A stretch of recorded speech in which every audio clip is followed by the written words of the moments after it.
Uh-oh. I think we've got a World Cup winner in our midst, man. We have a World Cup winner in our midst here. So, look, how does it feel to call yourself a world champion, man? How does it feel to call yourself a world champion? How have the celebrations been going, man? The celebrations have been going crazy this entire 2 weeks in Argentina, spending it over there. It was just amazing. Being able to talk with the people over there, it was so amazing, and that feeling is amazing. It's a once in a lifetime experience. Argentina hasn't been World Cup champion since '86, and when you went to the streets, when you saw people celebrating, yeah, you could tell how much. No, because I think they said there were like 4 million people. They were like among the streets. So basically, so said everybody was just crazy. So everybody was just mad. Exactly. You'd see kids from people from all ages, just like going into the streets, grabbing a drum, anything, and just like going out and just celebrating. It was amazing. No, but has it sort of sunk in yet that it actually did happen? That Argentina actually closed the I just wait. You actually experienced Argentina actually winning a World Cup? Has it actually fully sunk in? It's just like every single day when I wake up, I'm just like, wow, it really happened. Like the dream really came true. Messi became a World Cup champion. Argentina became a World Cup champion, and Argentina achieved that third star. I'm actually gonna buy the the 3 stars. The 3 stars. It recently came out though, so I'm gonna have to go on the Adidas website and see if I can. So is the jersey actually out to buy, or because I think so? Is this actually official? Yes, because I know that they made one for the final in case they wouldn't. But do they actually have the official 3-star jersey? I'm pretty sure it's on the store, but if you order it, it's gonna get delivered like around like March, like somewhere down. There's like a huge back order. It's. If I do order it, it's gonna be like impossible to get it because there's so many people just like wanting that shirt. Wait, no. See now this. Now I know the fix when I see the fix. So Elias has been Argentine way before this whole World Cup thing. So I know that's because. Do you know how crazy it is? Do you know like the amount of people? So let me just do you know the amount of people on Twitter with Argentina flags on the thing? So wait a minute. I know you're Indian. I know you're Nigerian. I know you're from South Africa. I know you're from freaking like Nepal. I know what you look like. Argentines don't look like you. So what do you have the Argentina flag there? So everybody is in on it on But look, but you know what I always said? Look, I've been fighting off Messi guys and so forth. Guys will say, Messi, and that will be a debate that will continue. But you know what? I'm happy that it wasn't another European team. I think now it would be great if it went to Africa or Asia. But I think it's good that it didn't go to Europe, because if Europe had gotten 5 in a row, it would have been mad. And as for Neymar, I mean, he messed it up and so forth. But so what? So do you think you're gonna go back to back 2026? It's gonna be extremely tough, just because like you saw like just France. It's extremely difficult to go back to back. But with Messi, anything can happen. And it's way too early to think about 2026. Right now, we're just going to be celebrating this win like for the next couple of weeks, and maybe for like the next year or so. No, but yeah, basically, it just shows you how stupid. Imagine if this happened in the summer, which was a super hot summer and so forth. So we'd actually have weeks to decompress, digress, chill, talk back. Because, bro, it was a very exhausting World Cup, and we need at least 2 weeks just to reflect. Yeah. And we've had no time. Because literally, I said, okay, let's just actually discuss what the hell just happened in that World Cup and in that final before we now get into Mount, Enzo, and top four. So, No, what happened in that final was actually crazy. Like that final had it's the greatest final of all time. The narrative, the goals. It was like an amazing final. I think like one of the best finals ever. And just because like the entire tournament went so fast that you don't have time to like reflect, digest and everything, and you're back to club football just like that. And you're just like, wow, like I personally don't want to go back to club football. I just have to do it because this is like my job, so I have to do it. But bro, if I had a choice, I'd be like, man, just give me a few. And especially with what's happened to Chelsea, I need at least a month to freaking chill. That was not. You're so predictable. You're so predictable. God damn. Okay, let's now talk. Okay, so guys, so again, welcome to the show and everything.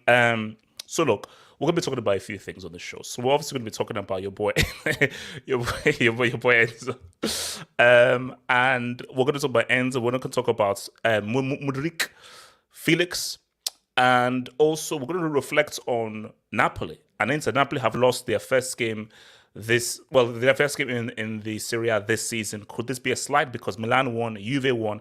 So could this be the beginning of the end? The Maradona narrative continues to live. And of course, we'll have and address the Chelsea City game, which is a huge, massive game. So, guys, remember, like the video, subscribe if you're new, and please feel free to send in those super chats and dubs. Those dubs help to contribute to the lifespan of this show. And I thank you for your amazing, beautiful patronage, man. All right, guys. So let's just get into this whole crap right now. I know what I think it's only fair. Let me just hit this. That I get Elias's perspective on this. But before I go to Elias, so latest news. Now, here's the thing. I think we need to actually induct some reporters. I was told that Chelsea bid the 120 release clause. So people are like, man, how could you be 120 on this? So I was like, okay, that's a lot of money. But I thought, okay, it's a foregone conclusion because you've bid 120, it's a release clause, and everything is all well and good. Lo and behold, Rui Costa, who was a fantastic player back in the day. Yeah, I know I'm showing my age, but he was a superb player back in the day. Obviously, the Benfica chairman and so forth was like, well, no. Chelsea actually bid 80 to 85 million, which was under the release clause. And Rui Costa was actually open to negotiate. But because of the very aggressive tactics that Enzo has used and has now been disciplined for it and so forth, I think Rui Costa has now sort of shut off any kind of negotiations and conversations with Chelsea. So my thing here is, I would love to see an explanation as to how this all went wrong. And in the video that I released, here's the thing. Getting the best young player at the World Cup, a World Cup winner, and a baller in Enzo is great. Enzo alone isn't going to solve all of the issues that Chelsea have. It ain't going to happen. So trust me, Chelsea need a lot more than the freaking Enzo, but at least it's a good start. But my thing is, because this is my fear, because Felix is up in the air. Because my fear is at Chelsea, because we'll get to Mudryk afterwards, but this coincides with Enzo. Are Chelsea now jumping onto Mudryk because they lost us on Enzo? Because someone actually used an amazing analogy. This is like a scattergun. Yeah. It's like you're just like, okay, there. So is Mudryk just sort of a reaction to like, okay, we didn't get Enzo, but let's get the hottest trending thing on Twitter right now. If that's true, it's really worrying. So this is really like, okay, Boli and your assistants, you're going onto Twitter, you're saying, what is the top trend? What has the most hits on YouTube? What is the player whose skills are trending most on TikTok? Whoever it is, buy him so everyone is happy. You think Chelsea? Now, some Chelsea fans are that stupid. I'm not that stupid because you need to convince me. So, Elias, before I come around, so Elias, let's say you're advising Enzo. What do you think Enzo should do? Let's say you're Enzo's clients and so forth. He's had an amazing World Cup. He's announced himself to World Cup. Amazing audition process. If you're Enzo, would you and you advise him, you're as an advisor, do you say fight for that move to Benfica? Really make it really, really tough for Rui Costa and Benfica, and don't make it worth their while for you to keep me at the club so you can pretty much force out a move to Chelsea, which has worked. These tactics have worked a lot of the times. Or do you say that chill? Because Benfica, because here's my thing. I'll say right now, I think Benfica make the UCL semis. I think Benfica could be a really surprise team. So do you say to Enzo, chill? Bro, you've been one of the stars of the World Cup. Benfica are going to do well in the UCL. So people will not forget about you come this summer. Chill, stay with Benfica. Who knows what you could do in the UCL with these guys. And then come the summer, you've already have that, you're a World Cup winner. Your name will still be hot in the summer. It won't go cold in the summer because you're with Benfica, rather than force out this move to a Chelsea that may not actually be the right move. So what would you advise Enzo to do?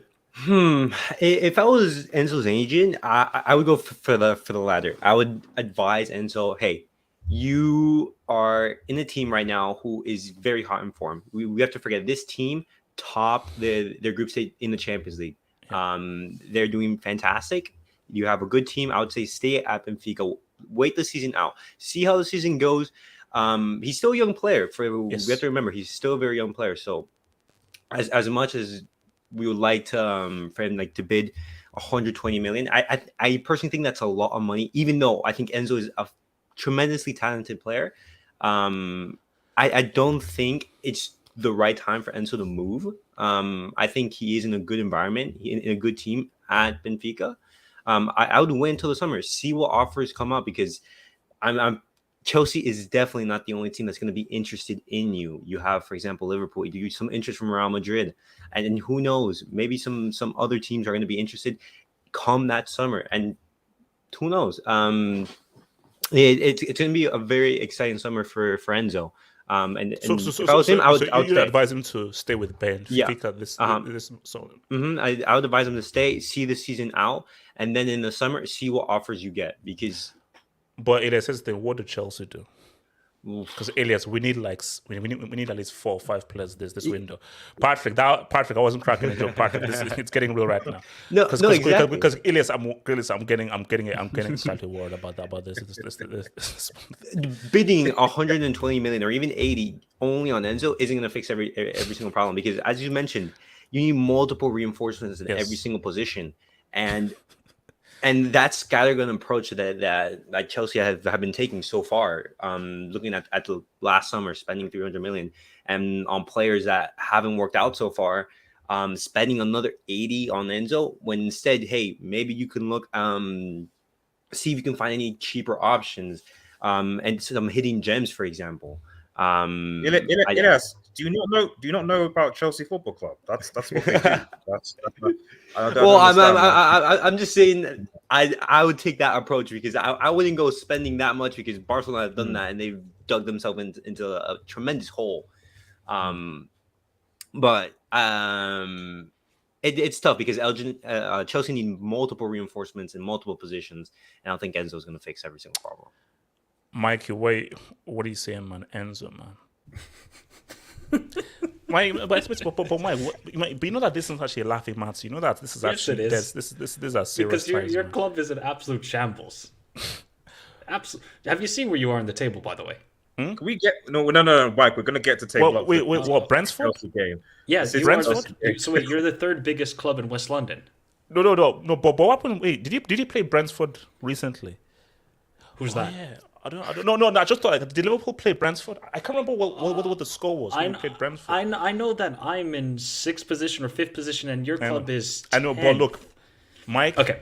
I believe in the theory of evolution, but continue. Patrick, it's interesting just seeing these mid-table clubs talk amongst themselves. Oh, look at this guy! Look at this guy! I don't want to get into United. Go on. United. I'm on Okay. loan to Madrid. I'm on back to Madrid. This guy.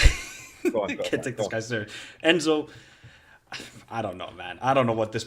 If I'm Enzo, if I'm his agent, I say you stay at Benfica. Why? You stay because you're gonna win the league.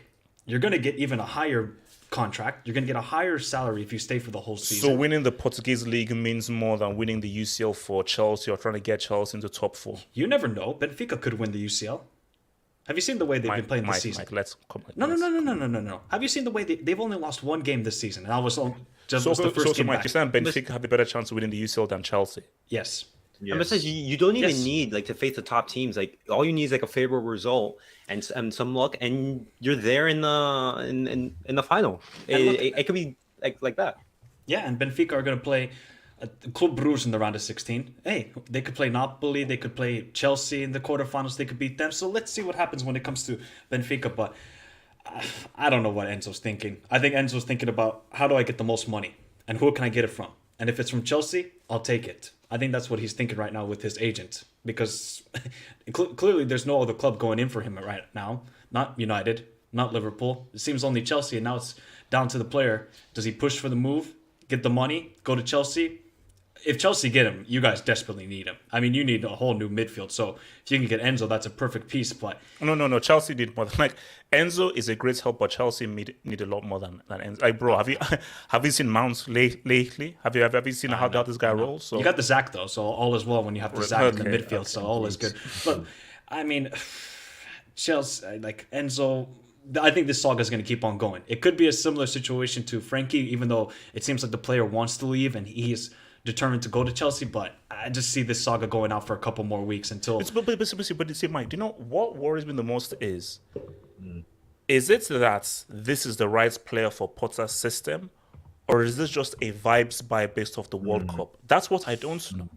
To be honest, I highly rated the player at River Plate, and the problem is as well when it comes to this deal is because River Plate get I think 20% of the sale, so that's going to be a big problem when it comes to how you get it from Benfica, because then you got to discuss with River Plate like, hey, we get 20%, we want all the money because they're financially in a struggle. So I think Enzo would fit this system, and look, I think Enzo can fit into any sort of system. He can play box to box, he can play 6, he can play 10, he can play in possession, out of possession. So I don't think it matters, but when it comes to Todd Bowley and you guys got all these scouts from Brighton, but then you're still Mike, like, we're building. Mike, we're building. It's baby steps, man, baby steps. Building what? We're building. Mike, see, you don't know. No, Mike. The pyramid wasn't built in a day. It was built over a certain amount of time. So look, Mike. Again, we don't need to panic. See, Mike. Here's the thing. It's January 4th. If January 28th, 29th, Chelsea have not made quality signings, they don't start panicking. Mike, the night is still very young. I think the you night should is start still very panicking young. right now, HH. If I'm you, Yeah. January 4th.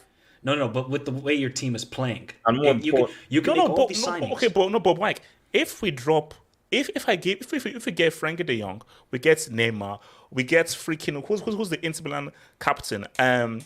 Skriniar? Now what? So, Mike, my thing is that nobody knows what's going to happen come the end of January. January 4th right now, it's bad. But last I checked, a January lasts a month. Last I checked, this is January 4th. The problem, Shout out though, to Miss Smallwood. the problem, though, HH, is that with the teams that you are playing in January at the end, it's quite possible that you might be quite some far off mid-table by the time you get those players. So even if those players come in, and I mean far off from mid-table. I don't mean far off from Conference League or Champions. I mean far off from mid-table, given the form Chelsea are in. So bringing those players in, are they really going to make a difference what Chelsea do this season, or we grow up the season, grow next season? That's the question you have to think. Do you want something now, or are you saying season is over, next season we rebuild and we'll take it from there? Blancos, I'm not having Chelsea finish out of the top 4. We speak Fluence Trophy. If you see the next fixture that Chelsea have, I'd actually start to get worried. Well, no, look, it's we're still not halfway through this, but do you know why I find it funny how people are laughing is we're not actually halfway through the season yet. Chelsea. So, you got so I assume that Chelsea City, are going to now finish 10th City with at what, home. 15, 16 games played. City Makes at no home, sense. City at home, Fulham away. Then you have Don't hype Spurs, Man City. Don't hype and Man then City. and then Don't and then hype Man Liverpool. City. Don't. Patrick, Patrick, come on, relax. Patrick, Enzo, talk to me, man. Patrick, why can't we get Enzo, man?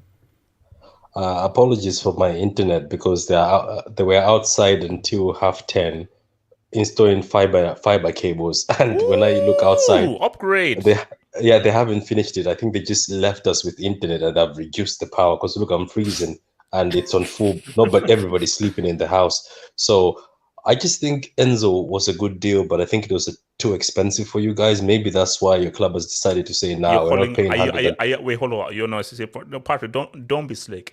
We're both Africans, so I don't think you can be slicker than me. Are you calling me cheap? No. All I'm saying is, I don't think this is the time to spend 125 million after you just spent 60. What should we do? Okay, so Patrick, we are in need of some help. What should we do? I know there's a midfielder who can help you. I don't know if you guys rate him. I think Neves for moves, who's been looking for a move to a Champions League club. I think Neves for moves can help you midfield. I think so heavily Wait, because so we should just give up on Enzo.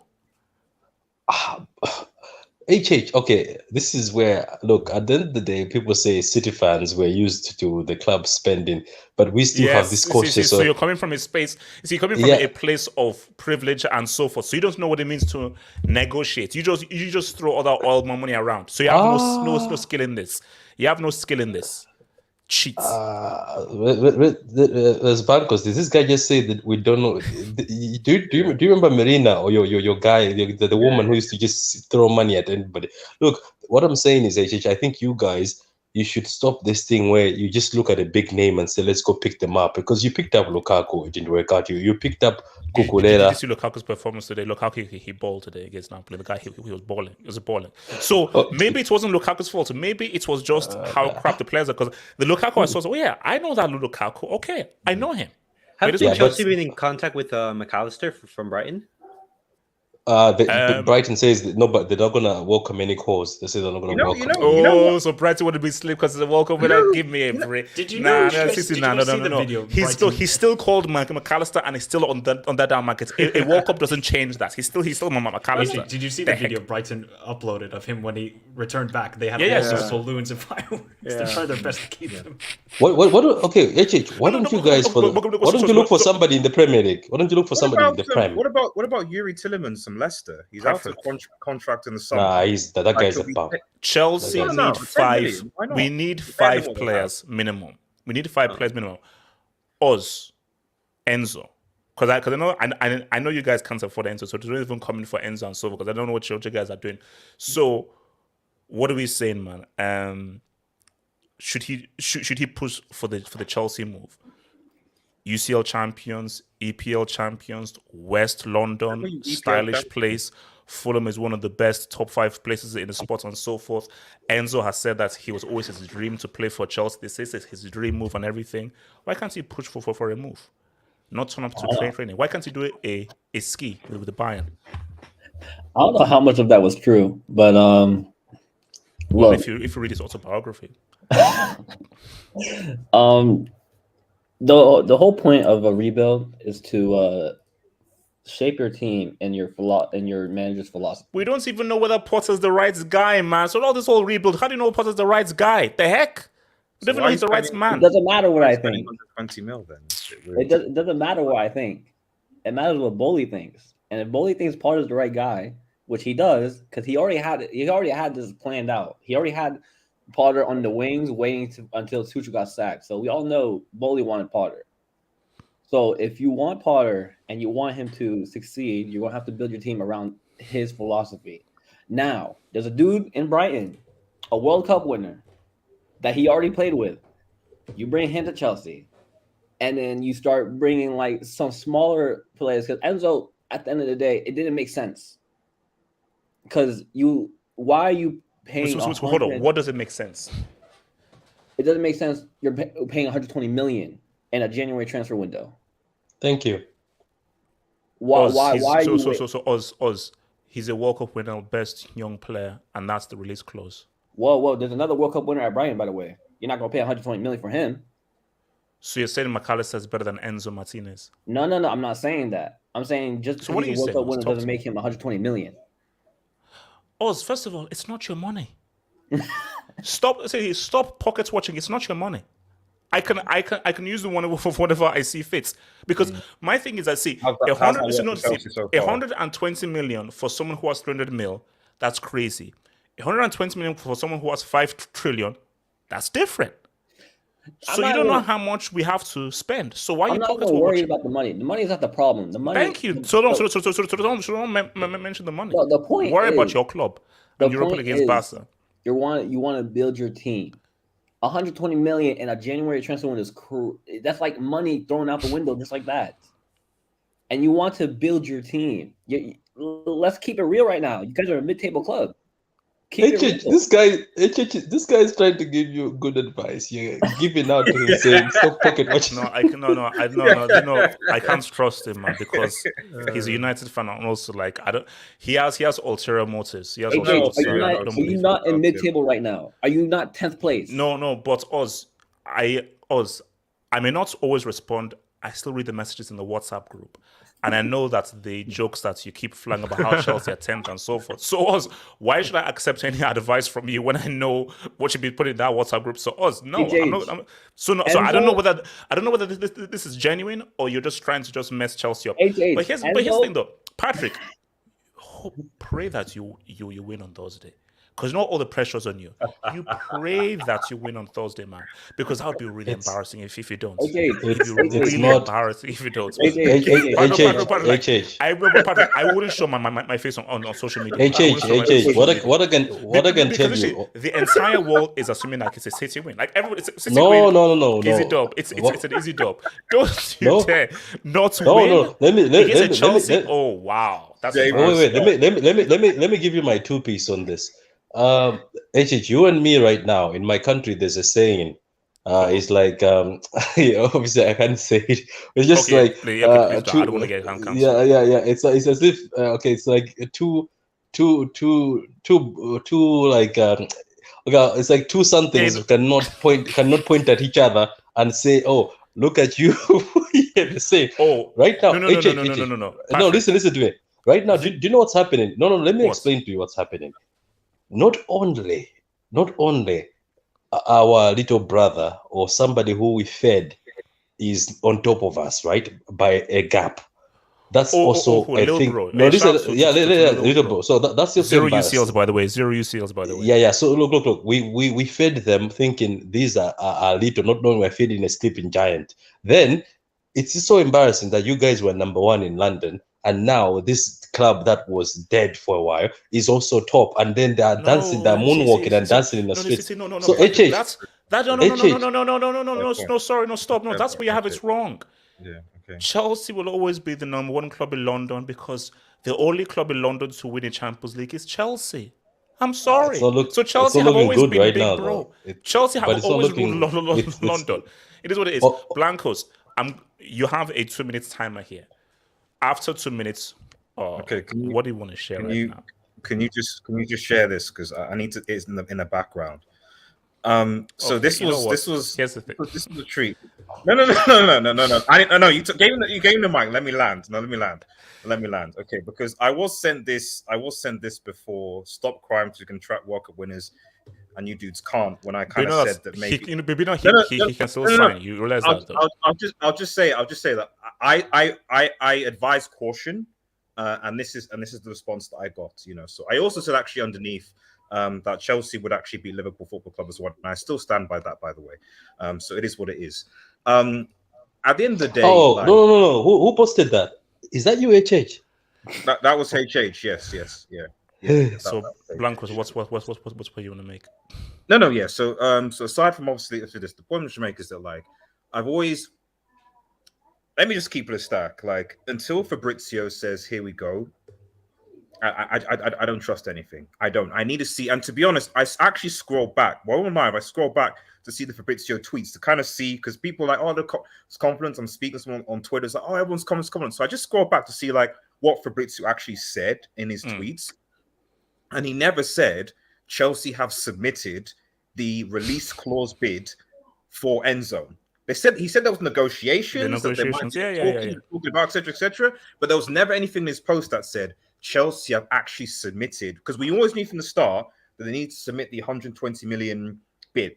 There was no way that Benfica were going to release Enzo without that, So all these in the Twitter knows saying, "Oh yeah, deal agreed," blah blah blah. But I was looking, I was like, he's not actually said they've submitted that bid. He's not. He's not. So it doesn't surprise me. I think what happened. Okay, so who came up with this whole Chelsea health? I think what happened was that Fabrizio started speaking about it, and so what happened is it reinforced other lesser known in the knows who then started to be like, "Oh yeah, deal agreed." When people jump the gun, yeah. Do this, and because Fabrizio obviously has said that there's negotiations, people obviously started to jump the gun and say deal agreed and all the rest of it. But the reality is, like, there was no mention. But did you know what my new mantra is? WOF. Wait on Fab. Wait on Fab. Yeah. Wait on Fab. WOF. At the very least, until he says like deal agreed. Ornstein, to be fair, is actually reliable. And Ornstein, he's good. Yeah, Ornstein is good. Ornstein also actually was the first that actually said, "Oh, I don't know whether Chelsea have actually submitted the full bid or something." So often have the two together. So no. We're not gonna sit here. No. We are not going to sit here and pretend that this man up here did not post that we attract Enzo, thinking the deal is done. Are we gonna ignore that tweet? Patrick, are we sitting here? Okay, no. You know what happened, Patrick? He uploaded a video 3 hours ago and said Enzo is done, and he jinxed it. I wanted to be nice. Come on, guys. You know me long enough. I've got a very flamboyant personality and so forth. You do. I do it just to get people hype and so forth. I knew that it wasn't done and so forth, and I was very quiet about it. So don't say I jinx things. So no. Okay. Let's make a point because I want to ask Elias one last thing. Yeah. So ultimately, like, yes, Chelsea can still get Enzo Fernandez. Do I think that it's a good deal? I'm not entirely sure because I don't know what the direction. United didn't win the UCL the last decade. Okay, sorry. Continue. What is? I didn't say anything. I just need a reminder where Chelsea are on the table. I didn't say anything. You started to talk about United. No, I don't know. Basically, there's this guy behind me that says United haven't won the UCL for the last decade or so. But I don't know. It was like a weirdo. I was like, wait. But there's a person. There's a person in the top left that still believes that Chelsea are going to finish top 4 this season. It's also bizarre. No, Blancos. Sorry, continue. As you were saying, no major has been over a decade. Go for it. So what were we saying, Blancos? So at the end, I echo actually what Mike said. Actually, in that I don't actually know what the strategy is for Chelsea Football Club right now. Oh, Blanc, stop jumping on what everyone is saying. Let me finish. It's a fair point because at the end of the day, okay, everyone's saying sack Potter, get him out, etc. Okay, so I never wanted Potter. I know, but I'm saying if that's the case, if there's momentum behind the story that quality should be gone, then are we saying that this Enzo deal or other deals of that nature are just going to be for the next manager, whoever that is? And quite frankly, I don't think there are that many better. I'm not saying Potter's a great manager, but it's not the just say it was Blancos. There's no managers left for Chelsea. There are no managers available. And no, Luis Enrique isn't going to come into this squad and make Chelsea play ball. That's not going to happen. Doesn't have the right players to do so. So the reality is that if you're a Chelsea fan and you're thinking, yeah, we're going to get Enzo Fernandez, but you also want Potter sacked, it's like, aren't you in the same scenario you've been in for years, where you're getting in players overpaid, you don't know how they're going to work, you get a new manager that's going to try a different system, it's going to be so convoluted. Going back to Di Matteo, like, either you support Potter and get the players that he wants, or you sack him, but you don't sign anybody. You wait until you get you wait until the manager comes in, sees what he wants, wait till the summer, and then you start a rebuild. Like, but this chopping and changing that Chelsea are doing is just going to cause them more problems. But the impression I'm getting, HH, is you don't accept this. We're actually trying to help you. Everyone in this panel is actually trying to help you, and you don't seem to want to accept this advice. You're not trying to help me because I don't want your help, and I don't believe in your help. But I will reiterate this. It's January 4th. Okay. Don't panic. If January 25th comes and Chelsea not made any proper signings, then I'll panic. Well, you start. So you say that, Chelsea are screwed, they're messed up. It's January 4th. Will you start panicking if you're 20 points from top 4? English Talents FC. Thank you for the Dubinsky Talents FC. Thoughts on Fat's 0 out of 10 performance versus. Did you see the picture?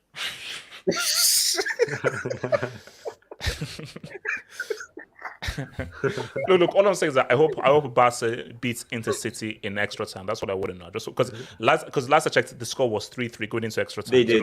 4-3. They did. Shut up to Barca, man. I know. I don't want to look. I don't want to know anything about Hazard. I don't want to. Just show me. Picture? No. Okay. No. Keep it to yourself, Eddie Martin. Where are Chelsea in the table again? I forgot. Oh no, Eddie. So basically, I'm asking as no. Basically, no. The thing is, you've won one EPL title. We've won several. So you've won one EPL title. One. So out of 30 years, you've only won one. So you've won one. We've won several. You've won one Premier League title. No. Only once. And also, Eddie, what happened against Brentford? What happened against Brentford? Also, Eddie as well. Why did you spend over 100 million on a guy called Charles Darwin who doesn't know how to control a ball? So explain to me, Darwin, before you start coming for you know what's the funny, legitimacy of your You know chance. what's funny, HH? That guy who can't control a ball has more goals than Anthony. Just saying. It's Yeah, He's a striker. but better you have still more goals spent than Anthony. over 100 million on him and everything. So that's people. Wait, how much did United spend on Anthony? No. The truth sets the open fire. LL, please do an introduction to the conference. Please do. HH, you know what's funny about that? That video will last 5 seconds because there's only been one time. Oh, funny guys, man. Chelsea 10th. We're building baby steps. # it's a journey. That's a fair point, But AJ. Chelsea aren't 10th because there are games in hand. You can't. The table isn't the real table Against if you have City games in hand. Against City and Liverpool. Talents FC. Potter, Tomorrow we'll see. Swedish Tomorrow we'll being see. English is like RDS being a Geordie. What? Okay, all right. Thank you for that, man. Alhambra, man. Wait, is he saying he's not? Is he saying Potter's not English? Look.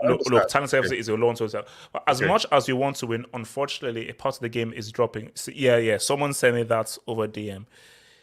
Okay. So my thing here is this. Look, He didn't say that. No, I don't believe that. I didn't say that. look, apparently did. My thing is that's why I say that he might need to be sacked. Because I didn't even hire him. Because if you're not ready to berate guys and go aggressive against, you need to be sacked. So last thing before we move to the next thing, idiots now. Be real with you. I know you mean you want that whole additional thing, but real with you. What is Enzo's true potential? Because do you think Enzo can truly be quality? And if you think he can be truly quality, do you think Chelsea should go in all in for him for that 120? How much do you rate Enzo? Is he a guy where get him now before someone else gets him because you feel like if his potential could be massive? No, I do feel that he's a very talented player and a quality player. But the 120 mil price, I wouldn't go for that. I rate Enzo very, very highly. I think he's a fantastic player. I think if he is in this Chelsea team, I think he would change it drastically. But for that price, I think that Chelsea could do a lot more to rebuild the entire squad as a whole, rather than just focusing on one centerpiece. That is my honest opinion on Enzo. I think that he would change things, but he would need some help if Chelsea are really going to make a challenge to top 4. Okay, so let me ask you guys this question. I'm just going to pop this up here. And anybody can jump in. Is this Mudryk dude, is he Twitter hype or is he the real deal? It's becoming a bit of a hype. I mean, okay, he's a baller. But this is one of those... easy. No. Baller is Zad. Baller is Dino. So don't use that word. That's a word that you use sparingly.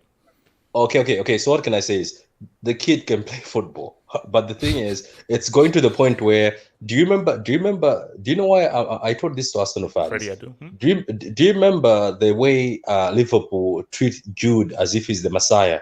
He's the second coming of Jesus, like he's gonna save them. The way Arsenal are praising this kid, it's as if when this kid comes in, they're going to become elite and win maybe a UCL or something. But because the way always get super hyped. They always get super hyped. They were also hyped for Pepe. Let's see. Look at what happened. Now Pepe is in France cleaning dishes. But anyway, at the end of the day, I was looking at videos. Now, you know, the thing about it is once you get hype on Twitter, your videos just start showing up. Today, Michael, there was a video of this kid. All he was doing is passing the ball to somebody and doing a few skills. I said, I have seen Brentford players do that before. I have seen Norwich players, Championship players do that before, but it's hype now. What's going to happen, I think it's going to become one of those situations where he comes to England and pressure will be on him because now they've made him a baller, or as we say, but you said the baller is Zad and those people. So I don't know, man. I don't know about this kid. No, but here's how I view it. So I watched his highlights reel. Yeah, you know, like he's good enough with the ball. It's just like, oh my gosh, this is fantastic. I mean, so he's alright. But you know what I said to myself is, he's alright, but he really fits Arsenal. I can see him really fitting into what Arsenal are trying to do.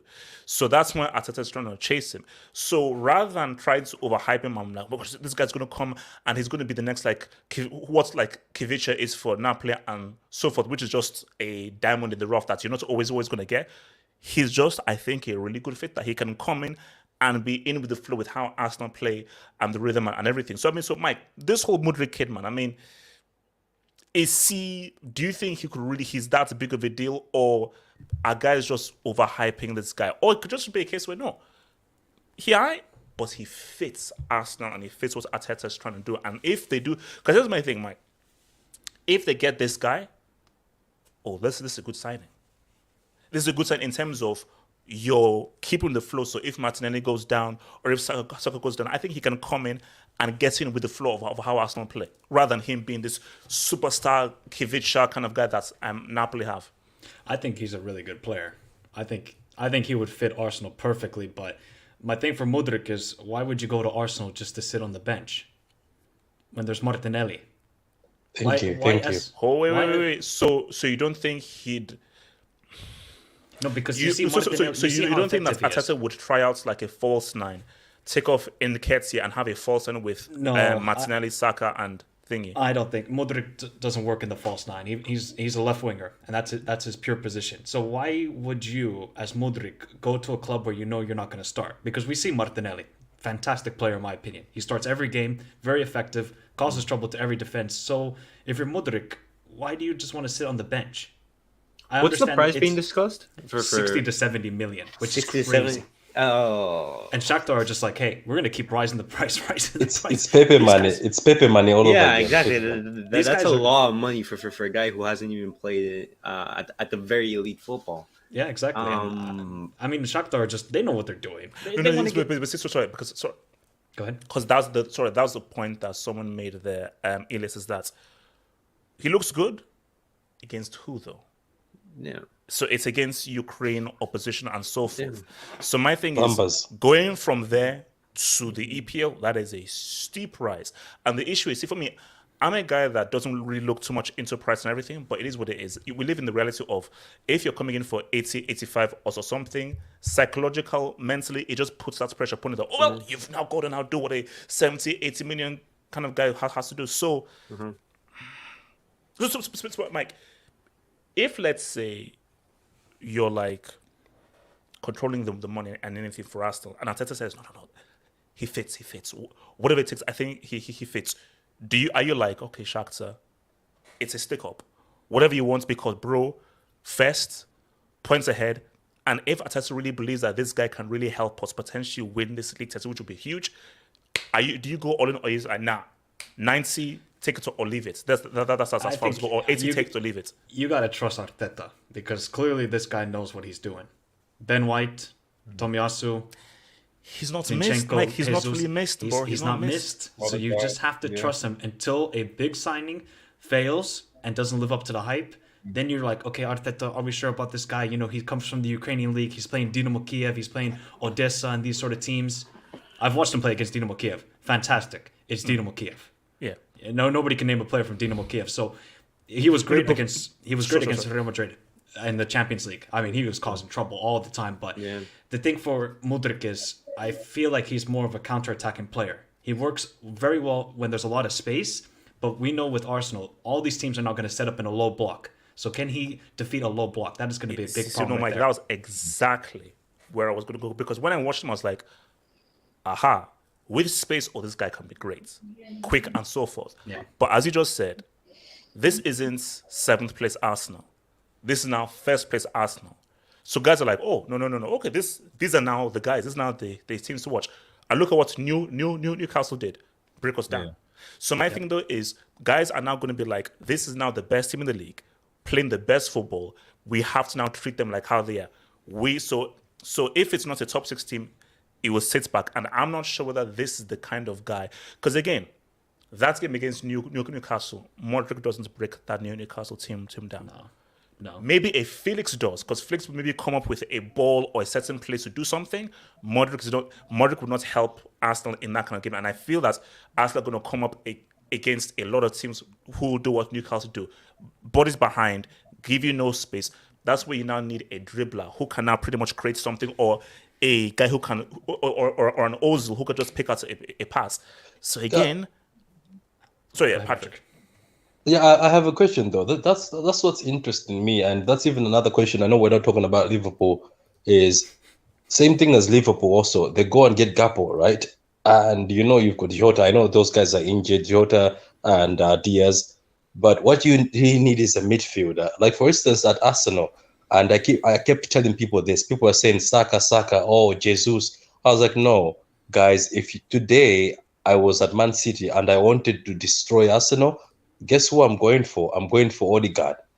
As soon as Odegaard drops to the floor, trust me, just watch that Arsenal team go down. The thing is, I'm wondering why Arteta is not looking for somebody else with a profile like that to help him if Odegaard ever goes down. Because I think that's what they're looking for. Because to be honest with you, once Jesus comes back into that team, Jesus can play as a winger with you, even can play with Nketiah in. Yeah. So I'm just looking at, is that guy who looks like a mafia boss, or the guy on the bench, what's his name? Is he good enough also to do passes like Odegaard? I'm just saying, why doesn't he go for a profile midfielder like Odegaard in case Odegaard goes down? Because I think if he went down, if you think about that team is done. But obviously, we'll get there because he's the next topic. That's where Felix comes in. That's where I think that Felix makes more sense than Mudryk. But Blanco, it even comes to you because again, we saw that Newcastle game and how Arsenal found it very hard to break them down. Now, they're not teams who will be as organized or as defensively good as Newcastle. Because I think Newcastle are going to be one of the hardest teams to score against. But still, guys will have a similar approach. This run, we're now coming to the second half of the season. Is Mudryk really the guy that Arsenal should be putting all this money on to try to help them in potentially winning this league? I don't. It depends, because obviously, as you said earlier in the previous segment, that it is only the beginning of the transfer window. One thing I know about Arsenal recently, anyway, is that they've been able to kind of get these nice, good kind of like loan buys, etc. So even though they might drop a 60 million, they're still able to kind of, I think originally Odegaard was on loan from obviously Madrid before obviously they confirmed to sign him. So I wouldn't be surprised if Arsenal were able to, even if they did drop money on Mudryk, whether they were still to go out for another midfielder, for example, as you said, on a loan, etc. So I don't think this is just the end for Arsenal's business. I agree with you that they need to find a way to deal with low blocks. That's been a problem. I don't think any team in the top 7 really is going to play a low block. And personally, for me, I think the title is going to be more so decided by the games played against the other teams in the top 7 than it is necessarily against other players in the league. Because generally speaking, most of the teams in the top 4, 5, 6, roughly, generally have been beating most of the teams at the bottom of the table. So I think from Arteta's point of view, he's got to be thinking about depth of squad as well. I know, yes, you do have Martinelli. I'm not entirely sure. I'd imagine that Arteta would have maybe spoken with the player, advised him his plans, and said, listen, this is how things are. If you're happy to be maybe a rotational player with Martinelli, compete, etc., see what happens. We've got, selling the project as the were, Europa League, blah, blah, blah, etc. And maybe he's thought, yeah, you know what? And I'm going to move into London as well. Happy days. Let's see. I can beat Martinelli and see what happens. So I actually think this is, for certainly from a depth point of view, I think this is a good signing for Arsenal. But I don't think it'll be the only signing for Arsenal. So, yeah, I think, you know what? I think that's the thing. I think, that's a good. If it's a depth signing rather than the marquee signing, I think that's good because again, it's like if you're giving me Mudryk plus someone to deputize for Odegaard, another midfielder, another defender, then it's like, okay, we have bodies here. Okay, Mudryk doesn't work. Okay, I think it works. So Mudryk is not the be all and end all. But this is what I've always said, and this is going to be a running theme in the shows we do this month. This month is a make or break. I think this month will pretty much determine the top 4. If a club does well, and this goes for United, for Newcastle, for Chelsea, if a club buys well this month, that will determine whether they say whatsoever this month, man. So, I mean, Oz, really quick on Mudryk. Yeah, I've seen a few clips of him, and I think he'd be a very good signing. It's just that I don't know if 40 plus 20 million is worth it, especially how like you're doing this for a rotational player. If at the end of the day, it's not like he's going to start or anything. So I don't understand. That doesn't make sense. The 60 million is kind of wild in my opinion.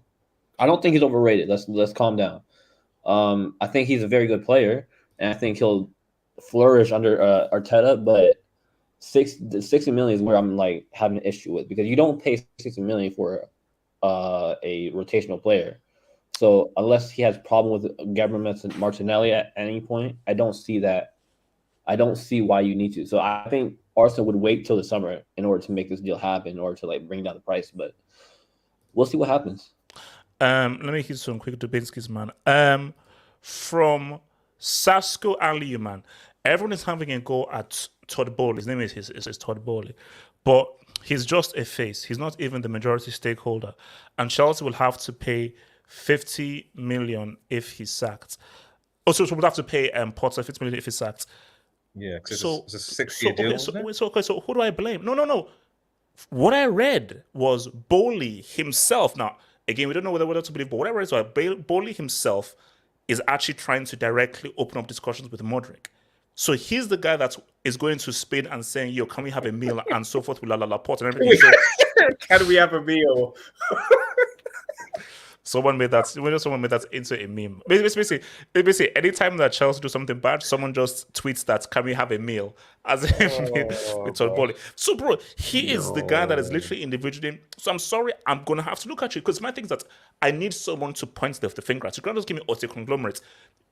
Someone has to be a freaking headhunter. He is the face of this whole takeover that Chelsea have had. So I'm going to blame you if things go all right. Wait, but again, HH. it's January 4th. Mikey. So how the heck is Todd Bowley going to entice Mudryk to come to London? By giving him the best chicken Kiev and caviar he's ever had? Or what's going on? 5-star dinner.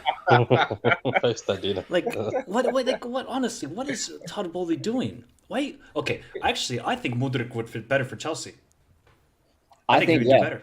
I think Chelsea. You desperately need a forward. think So I think if Chelsea you got is more than Mudryk, Arsenal, that would be good. He is better than Sterling. I agree. Oh no, 100%. But Chelsea need a lot more than Mudryk. No, That's the whole point. 100%. You guys need a whole You know, team. like if it's Mudryk by himself, Can we then respect Raheem? Respect Raheem, please. Respect. no. Raheem. Patrick, you sold us a dud. Patrick, I kept the receipts. Patrick, I still have the receipts. Okay, I want my money back. Yeah, him and Mount are Chelsea's top scorers this season. So Exactly. I couldn't give a damn. I really couldn't give a damn. HH, watch highlights now. Qualified to be a CFC scout, huh? I think he's saying that if you watch highlights, you qualify to be a CFC scout. Oh yeah. No, yes. Basically, if all you need on your resume is, do you know how to operate YouTube? Do you know how to press play? Boom, there you go. That's what I think. Your boy Joshua, where do you rank the Zlatan goal for Ajax of all time list? Top 20? I mean, do you remember that goal? Where he just dribbles past guys like doop, doop, doop, doop, Oh, doop. yeah. Yeah. No. Do you know what? I think we said this yesterday. I know that I call him overrated and he's a UCL flop. Ibrahimovic has the best goal repertoire. Mike, yes, he's a UCL flop. overrated. Slightly, yes. Oh my god. No. Based on how Ibrahimovic presented himself, Mike, he's never been. Mike, no, Mike. Okay, can you think? No, but I think wait, that's just part of his personality. hold up. I think everyone knows that he's not like. But my like thing is, this but humongous check some of the goals he this scored, out. though. The At goals his he peak, scored, I don't care. Ibrahimovic at his peak was considered one of the best strikers in the world. He played for Juve. He played for Inter. He played for AC Milan. He played for PSG. He played for Barcelona. Awesome. He never reached a United. single UCL final. But you're going That's to call him crazy. overrated. Oh Yes. my dear lord. Yes. Yes. Belgian Heskey. Arsenal just strengthening the squad. He's not key. No, that's what I said. If it's just a strengthening of the squad, I think that's all good. So, guys, let's now get to the real. So, guys, I just want some clarity here. I want some clarity here. What is Atleti's and Simeone's problem? So, let me get this straight. So, if I'm wrong, please feel free to stop in and understand me. You want me to pay like 18 million 18 mil approximately. for a 6-month loan with no option to buy? It's now 23. My thing here is that makes no sense. That makes no sense. I'm sorry, I don't see I'm confused. You obviously don't want him. He wants to leave. He obviously doesn't work for Simeone's system. Why aren't you working out a deal where he can actually be sold and bought? Who in their right mind, even if he was a top player, even if it's a top player, 18 million for 6 months is not a good deal. I'll pay that if there's an option to buy. Oh, if there's an option to buy, let's talk. So 18 mil and whatever the case may be. So so 18 mil. He's amazing. He's superb. He's wondrous. And now he goes. Oh yeah, cool. He helped us for 6 months, but we're now 18 mil out of the pockets for 6 months. What is this? You have to Jesse Lingard at West Ham. You have to understand. The thing is, Atletico are trying to get the money back that they got paid for Felix. Well, they screwed. Well, you're not. You have to negotiate. You have to compromise. And see, that's the problem. They don't want to admit they were wrong. They want to be like, okay, you know what? He may have not worked out, so now we're going to try to get as much money from this deal as possible. So then that way we don't lose money because of this deal. Because if you, at the end of the day, they paid 120 million for him. Something And like that. at most clubs will pay like 60 million max for Felix once the summer comes. So but also see, there are times when you just have to face reality. You decided to pay 120 for Felix. It is what it is. And as you just said, nobody is paying north of 60 or 70 for João Felix. They're just not. So what are you going to do? Because my thing is that you... Okay, what are they standoff now? Him and Simeone, they don't see eye to eye. He doesn't work for Simeone's system. Simeone knows that he doesn't work for his system. Felix wants to go. And we've got to have a middle ground. You're not getting anything near that 120. It's not happening. I have a theory. I have a theory though on this. I have a theory. Maybe they want to, you know how Ozzy says they just want to recoup as much money as they can. Maybe they want to put him on the shop window. They want to send him somewhere where we're not going to allow you to buy him, just in case he bores there and a lot of teams come after him. Then maybe they will pay and start fighting for him. I think maybe that's what they want. You get it? Because if they send him, let's say, to City or they send him to Chelsea and they have an option to buy, you guys will make sure that you are the first refusal. Do you get what I mean? Patrick, that makes sense. But Patrick, let's now go back to the original thing. Have you ever heard of a team that's going to pay 18 million for a 6-month loan? Have you heard any? And now you're not saying it's down to 23. Have you heard anything like that before? 23 million for a 6-month loan? No. No. You know what needs to happen? Felix needs to do what Enzo and Anthony did. He needs to base up Atletico, be like, yo, I'm not gonna deal with this anymore. I'm not playing. Simeone and me, we do not see eye to eye. You guys are ruining my career right now. So either I don't do a damn thing for Atletico anymore, or you get me out of this club, because I'm tired of watching. Because look, Felix is rotting at that club. Also, basically, because my thing here is that Atletico, you messed up. Yeah, 100%. 120, and I get it. So let's talk business. You want to try and recoup as much from the 120 and so forth. The reality is, he has not done enough for Atletico or for Portugal for anybody to even come anywhere near that. So all you can do is let's at least get some money back. let's at least get some money back. Because Patrick, let me go to your point. I still don't feel Felix is going to play to a level where someone is going to put 100 mil down or even 90. It's just not going to happen. So let's say you have to face the fact that because here's my thing here. Do you want 70 mil or do you want nothing? That's my thing, because nobody's paying 90 for. How old is the kid again? And how long is that 7-year contract? 23. How long is that 7-year contract? How much is left? I think it's like 3 years or something. 3 years. He's 23. 3 or 4 years. Do you know this, guys? You're right. I don't understand why they don't just admit and say, give us 70, he's yours. Just let the kid go. Do you know, to be honest with you, this was supposed to be the kid who was taking over Ronaldo. That's what people were telling me the time when he came out. They're like, this is the kid, the next Portuguese star. And he was actually good. I can't believe his agent. Fire your agent. How did he make you sign 7 years? No, Patrick, that's common. What do you mean by fire his agent? No, Patrick. What firing his agent is so crazy. Send him to jail. Send him to prison. To Alcatraz. That guy, solitary confinement. He shouldn't see daylight for the next 50 years. Whoever puts him, giving out blood pack 7-year contracts, that guy needs to go to prison. You do know who his agent is, right? Is it Mendes? Yes. Yeah. Fine. Think I care. Send him to 7-year contract is mad. We know what George Mendes is about. He's about all the money. That's what he's about. Go ahead. I have a question. So his contract expires June 30th, 2026. Yeah, that makes sense. Yeah. June 30, yeah. 7 years. He's signed in 2019, 2020, I think. Yeah, exactly. So let's go for it. The only angle that I can see why Atletico are maybe not giving in is because there has been some rumors of Atletico Simeone leaving at the end of the season. So what if they keep Felix under a different manager? Is that an option? I don't think. It is. I think Felix under a different manager could be completely 100%, different. 100%. But my thing is I still believe that he's still the best paid manager in the world. Yeah. And why would Simeone? So basically, two things: he's still the best paid manager in the world, and those fans adore him and idolize him. So I don't think that there was, because I remember that report. I don't think there's any real truth that he's going to be leaving at the end of the season. Unless Todd Bowley is having food with people again. That's.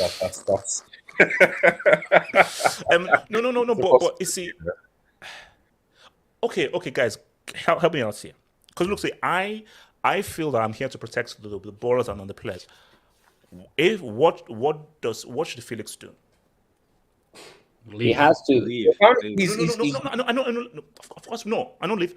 What tactics should he do that allows him to get sold? Transfer request. Can you put a transfer request? He's not turning up for training apparently. Yeah, he's already not turning up for training. So that's obviously gonna. You have to force Atletico's hand. You have to make them not want, because now you have to make his environment like what Anthony did. Anthony, he was like, no. Imagine Felix in a Chelsea jersey, man. Nobody wants to see that. No, but do you think like Simeone would allow that? Because like you see Simeone's character. No. Sorry, Felix. He's not going to Chelsea. He rejected Chelsea. So it's obviously not happening, and that's not happening. So yeah, it's not happening. Too late. Like, no, it's not happening. Man, he's not happening. Yeah, isn't that the same as you've got out of jail and you're going to another prison? You've got out of prison. I so wished Felix would have gone to Chelsea, but he rejected Chelsea. This is what it is. I just wish it could have happened. But sorry, continue. Damn it. No, what you see what Anthony did? He was like, "Yo, I'm not playing anymore." Yeah, it was aggressive. It was aggressive. Yeah. Like you have to do what he did, and I would say even take it a step further, because look, Atletico kind of. And also, suppose remember, Anthony and Ajax didn't want to sell Anthony; they wanted to keep him.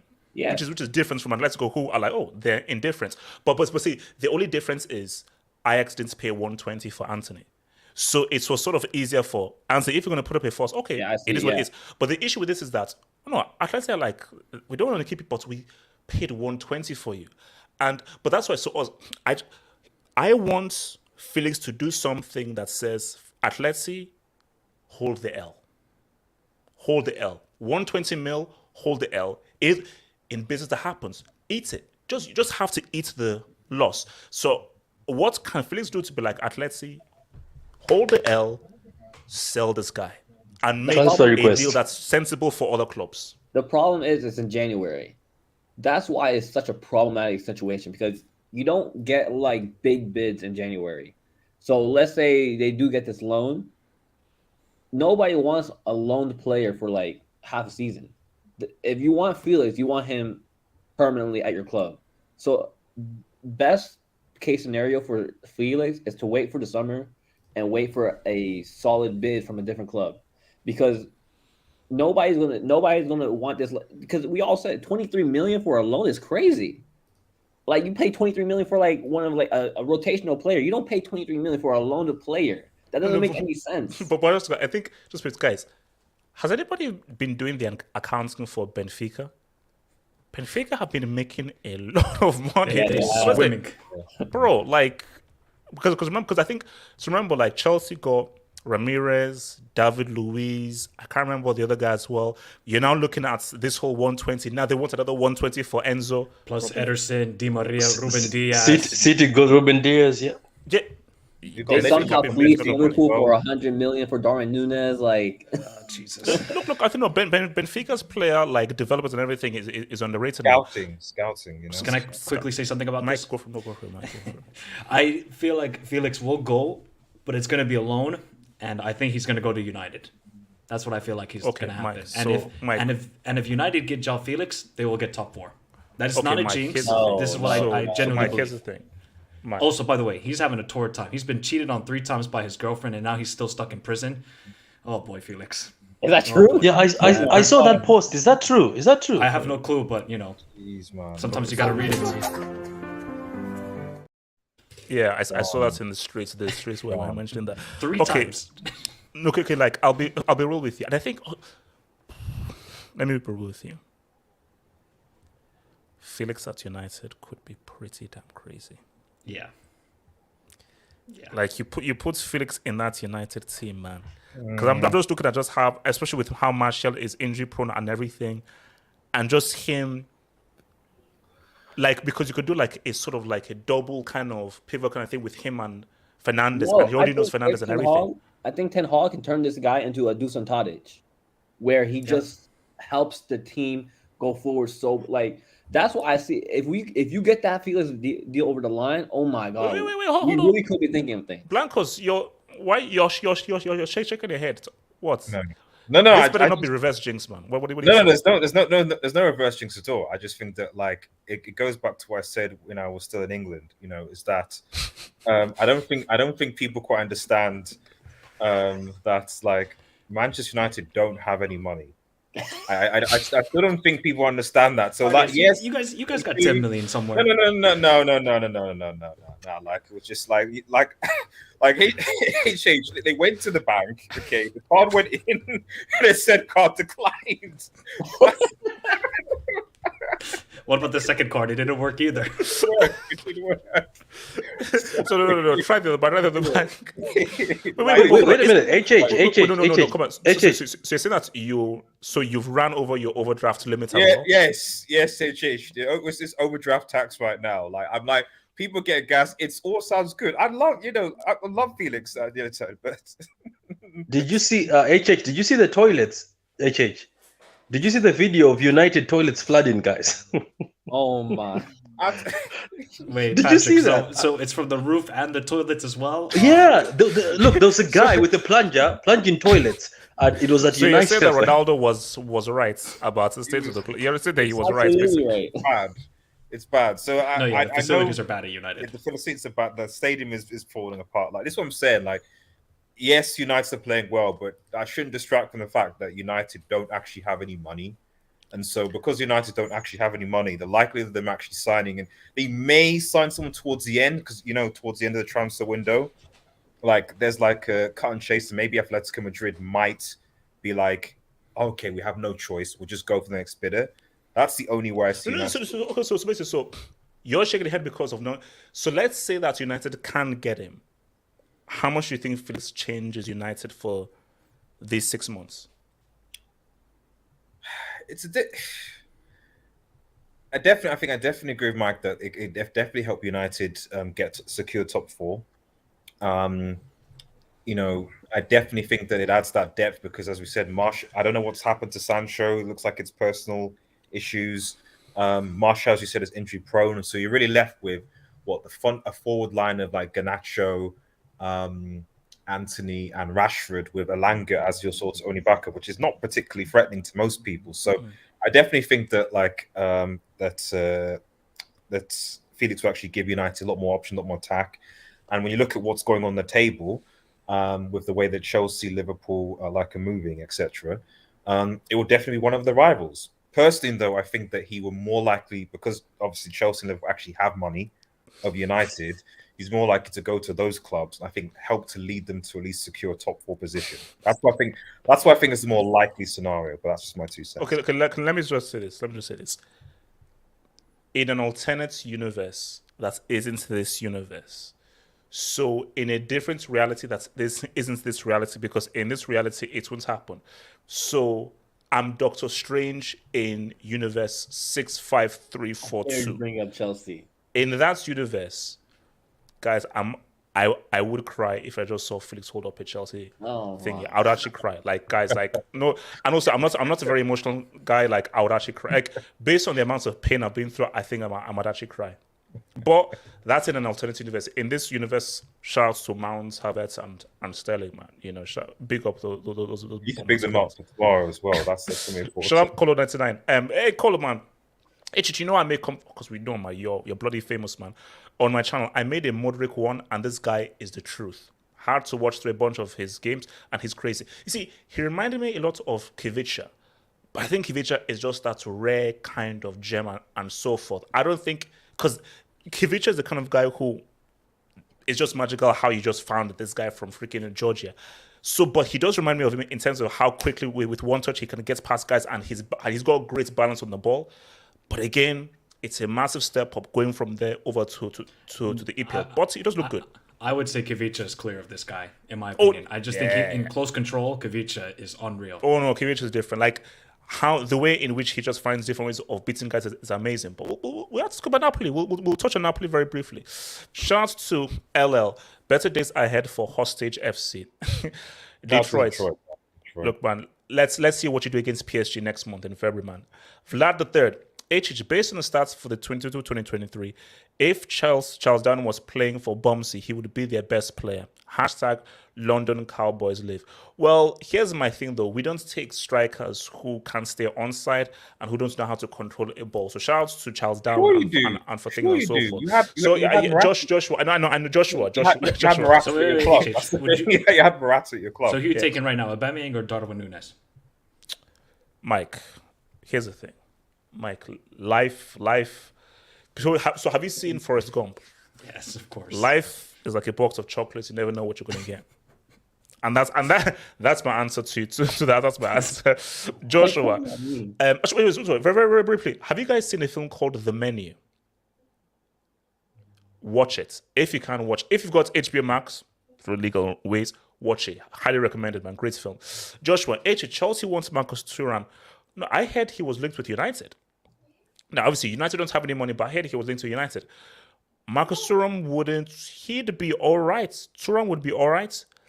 But what I really want is a midfielder and a number 10.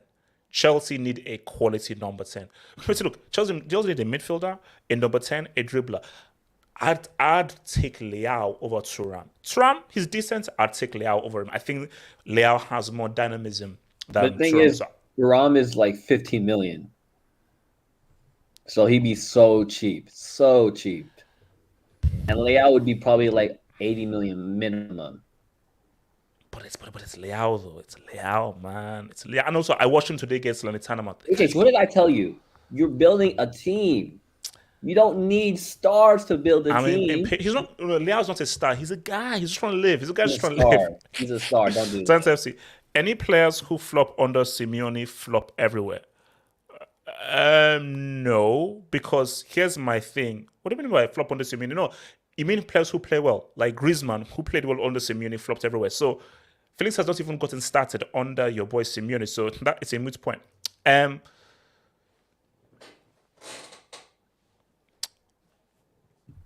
Everton are 19th. Allow it. They Allow lost it. 4-1 to Brighton. 4. man, that was At that home. was that was bad. Patrick, man. you couldn't beat these guys. He likes withdrawing Yeah, them. Withdrawing them. Shout out to Rory Jennings. How the Shout heck out to Rory does he not beat Jennings. these guys? Shout Apparently, out you know, to apparently, the panel. So I was gonna say Rooney's apparently linked with the Everton job. That's Good luck to them.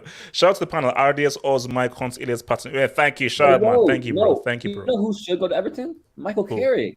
Dude's doing things that Emily's Apparently, he's good. doing good. no, I don't want his legacy to be ruined. That's it. And Felix's girlfriend didn't cheat. Just put him on the. All right, no. let's just keep it. Forget these European merchants. I want Felix. Felix Aban would be pretty good as well. That is true. But yeah. Hey, Detroit, don't we need him more. We need him more. What is don't it, Mike? disrespect Choupo-Moting. The guy's actually cooking. Yeah, No, he could be yeah, really Mike, well. No, Mike. he's I am cooking. disrespecting him and so forth.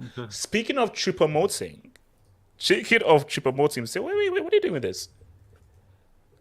Quick question. I'll tackle a quick question. If they play with one striker, does Ronaldo displace Abubakar? Mike, no, Mike. Why did you mute? Mike, why did you mute? Mike, why did you mute when I asked the question? I know where this is Mike, going. why did you mute? Like, no. Have you seen the video? It's a legit. Have you seen the video? Have you seen the video yet? Okay, there's a video in training where somebody gives Ronaldo a tap in. He missed it. He missed to hit the ball. He didn't hit the ball. Yeah, I saw it. But apart from his training, I didn't get an answer to my question. I'll ask it again. If Al-Nassr continue to play a lone striker, does Cristiano displace Abubakar? Does he? Blancos, does Cristiano displace Abubakar if they play with one striker? What do you think? So it seems that you're trying to hold. Blancos, this is no, Blancos, Blancos. We're gonna fight right now. We're gonna fight. No, but that's actually a serious conversation. Like, is he actually going to start? I'm gonna start fighting people right now. Cristiano did not have moved from one bench in England to another bench in Riyadh. That's not happening. That's not happening. So either we're playing two strikers, or Cristiano has to now remember how to play as a attacking inside forward and everything. But beyond that, if you don't answer that, so press conference. Was Cristiano lying? Was he lying about he rejected Europe and Australia for Al-Nassr? I felt it was similar to, like, you remember the Lukaku interview when he was sort of saying that, you know, or when he came to Chelsea and it's like, oh yeah, back to Chelsea, I've got to prove, blah blah blah blah blah, and then you found out he does the interview and it's like, actually, you know, I hate it at this London, you know, what's it called? What are they called again? London Cowboys Club now. Chelsea Football Club. I know, because Todd Boyd wants to change the name, so I'm alternating between the two. So I think what I'm saying, use that example, is a similar thing to that, where, like, obviously, you know, when you go to a new club that has spent quite a lot of money to get you, like Chelsea spent 100 million to get Lukaku, these guys have spent, looks like 200 million plus to get this guy. You're obviously going to have to, like, you know, ingratiate yourself towards the club that's spend that money on you. You're not going to say, oh my goodness, why am I here in the desert? I don't want to be around. No, but not. No, but of course, sometimes not saying anything is fine. Why even say that Oh, I rejected offers? well, No, you can say that. Oh, I always know Al Nassr is a great club and everything. Don't say that I rejected Europe. That's why I gave the Lukaku instance, because, you know, when he said, you know, the best club in the world, Chelsea Football Club, I want to do X, Y, and Z and prove my worth, etc. And then, like I said, you find out later that his daddy was Inter and Chelsea was his side piece. You know, so at the end of the day, what I'm saying is that players say certain things, you know, to make things easier to club, especially when a significant amount of money is spent to acquire you. You're gonna say those things. We know realistically that Ronaldo is like, you know, it is what it is. I'm here for the money, whatever. So, but I want to big up. I want to give pride. I want to give honor to this team. You know, I want to show them that, listen, no. I chose you guys for the fans, for the owners, etc., etc. And it is what it is. Like, I don't see any, like, issue with it because I've seen so many players, Lukaku, do the same thing. Like it is what it is. No, I have a question for Adias. Adias, I have a question for you. Yeah, go on. Okay, so if Ronaldo rejected the other teams around the world for this team, why did he say, I'm in South Africa? Why? Did he say? He's- I have the clip. It's there. He says, that's why I came to South Africa. Why? Patrick, we all make mistakes in life. Like listen. I think okay, to answer your question, Patrick, listen, you can make an argument that technically, like millions of years. Stop Blanco, stop it. Elias, please take over the mic. So Elias, you look at this move to Al-Nassr, man. Should we champion this as a great move for Cristiano and everything? Or does this look like an L based on everything that he said? How do you view this whole Al-Nassr move? And also, by the way, guys, let me be clear. I will be doing a pre-match and post-match of Al-Shabaab against Al-Nassr, which is a top of the table clash. Can you name a couple players from Al-Shabaab? Mike. No. He's gonna get back to you. I'll give you two names. He's gonna get back to you. Names. Okay, Mike. Give me two names, Mike. I'll give you two names. Krkowiak, remember him? Oh yeah, from Polish. Yes, and then Ever Banega. You remember him? Yeah. He's still playing? Yep. Jesus. I packed that guy so many times in FIFA back in the day. He was so annoying.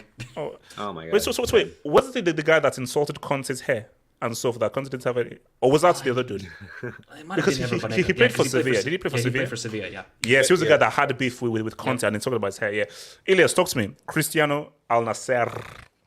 I think that this is a good move for Ronaldo, but I criticize him because of what he said before. Obviously, 200 million a year, no one is rejecting that offer. But because Ronaldo came out in the past couple of weeks saying, "Hey, I'm the best player in the world. I have a whole bunch of teams who want me," everything like that, we're gonna criticize you because obviously the offers weren't there. You're not the same player who you were before. But you're going to a team that is going to be paying you 200 million. I mean, if I was him, I would accept the offer too. But once again, I don't think it was right for him to come out and say that. But him moving here, with all due respect to the Saudi Pro League, is this just much more sure that he's finished? It pretty much like signals the end of his career in Europe. But I wouldn't be surprised, for example, if he, for example, is in this season, somehow manages to score a couple of goals. And who knows, like there was some mention that there was a clause in his contract. Oh no, it's a lie. Yeah, no, Eddie Howe actually came out and said that it's a lie. Oh, the whole it Newcastle thing. He did, yeah. Yeah, he did. Oh, So it's a okay. lie. No, but like I wouldn't be surprised if like he uses this as like a stepping stone to say, "Hey, I want to go back to play in Europe," because he wants to keep playing as long as possible. And Elias, for example, as a 39-year-old. exactly, he wants to play. He said it himself. He wants to play the next Euros. Okay. He wants Elias, to play the next World with Cup. all due respects, when last did a European club buy a player from the Saudi Pro League? No, I mean, to be fair, Zlatan, when he went from United, went to the MLS for 2 years, and people say he's finished, and then managed to still get a 1-year deal at AC Milan. And But that's MLS. Yeah, so- And to that point, though, and these are to the Americans that the Soviets are looking at us, Elias and obviously Mike as well, because I was watching ESPN FC and oh, not this wholesale thing we're talking about. No. We'll get there afterwards. But we have to talk about that. But the whole Ali Moreno thing. So Ali Moreno said, why did he go to MLS?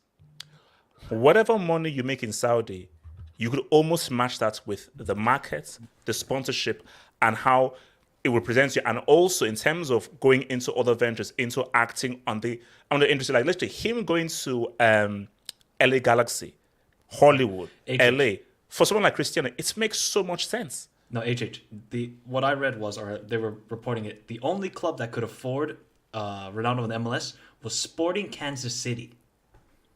What? But Mike, that makes no sense. I see that Sporting Kansas City have more money than LA Galaxy. No, but apparently it's because of the cap or something like Oh, that. if Yeah, I'm not exactly. mistaken. There's caps now or something like that. So That's, Kansas City Excuse me, what? Ronaldo would go to Nah, I could never see that, bro. Yeah, they gave him an offer. He Wait, rejected, Mike, isn't it? Yeah, they come gave on. him an offer. Shout out to Wizard of Oz, man. Shout out to Wizard of Oz. Shout out to Wizard of Oz.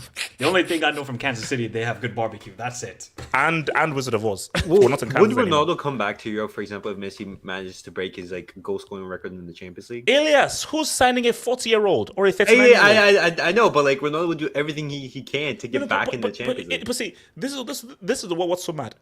The very fact he's now moved to the Saudi Pro League. What top Europe team is now going to be like? I'm going to sign that 38-year-old from Al-Nassr. You know the answer. South Africa, South Africa. What's actually going to happen is Ronaldo will go back to Portugal and actually create his own football club, and then recruit players and then play for his own football club to get back into. Because that way he can always play if he creates his own football club. You know, that's always So basically, we're not going to create. Look, man.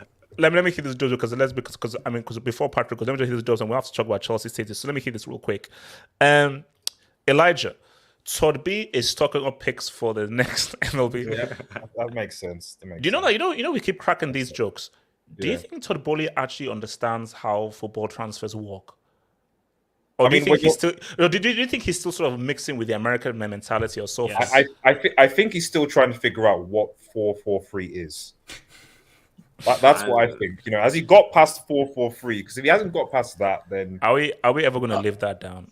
No. I just saw him in Football Manager. I think he's also doing Football Manager. I saw his profile, so he's also using Football Manager. Elijah again, and 4 MLS teams were willing to give him a supermax contract and 10% of ownership takes. Ooh, okay. So what's a supermax is like the most contract you can get. Yeah. It's basically like the NBA. You can only get a certain amount of money, basically like 45 million a year. But it has to be within cap space. Yeah. Why didn't he take an MLS move, man? You see, for me, MLS would have made him going to the MLS. You could say, okay, it's fiction and so forth, but it makes sense, box office wise, marketing wise. It's only a 2-year deal with Al-Shabaab. It's possible that he might even only last a year. No. Blancos, that's what we're going to do. Al-Nassr is where he moved to. Al-Shabaab is a team that he's playing. We're gonna get these names right, Blancos. Okay? Yeah, that's You true, said that's Al-Shabaab. true. Okay, good, I did say Al-Shabaab. I did.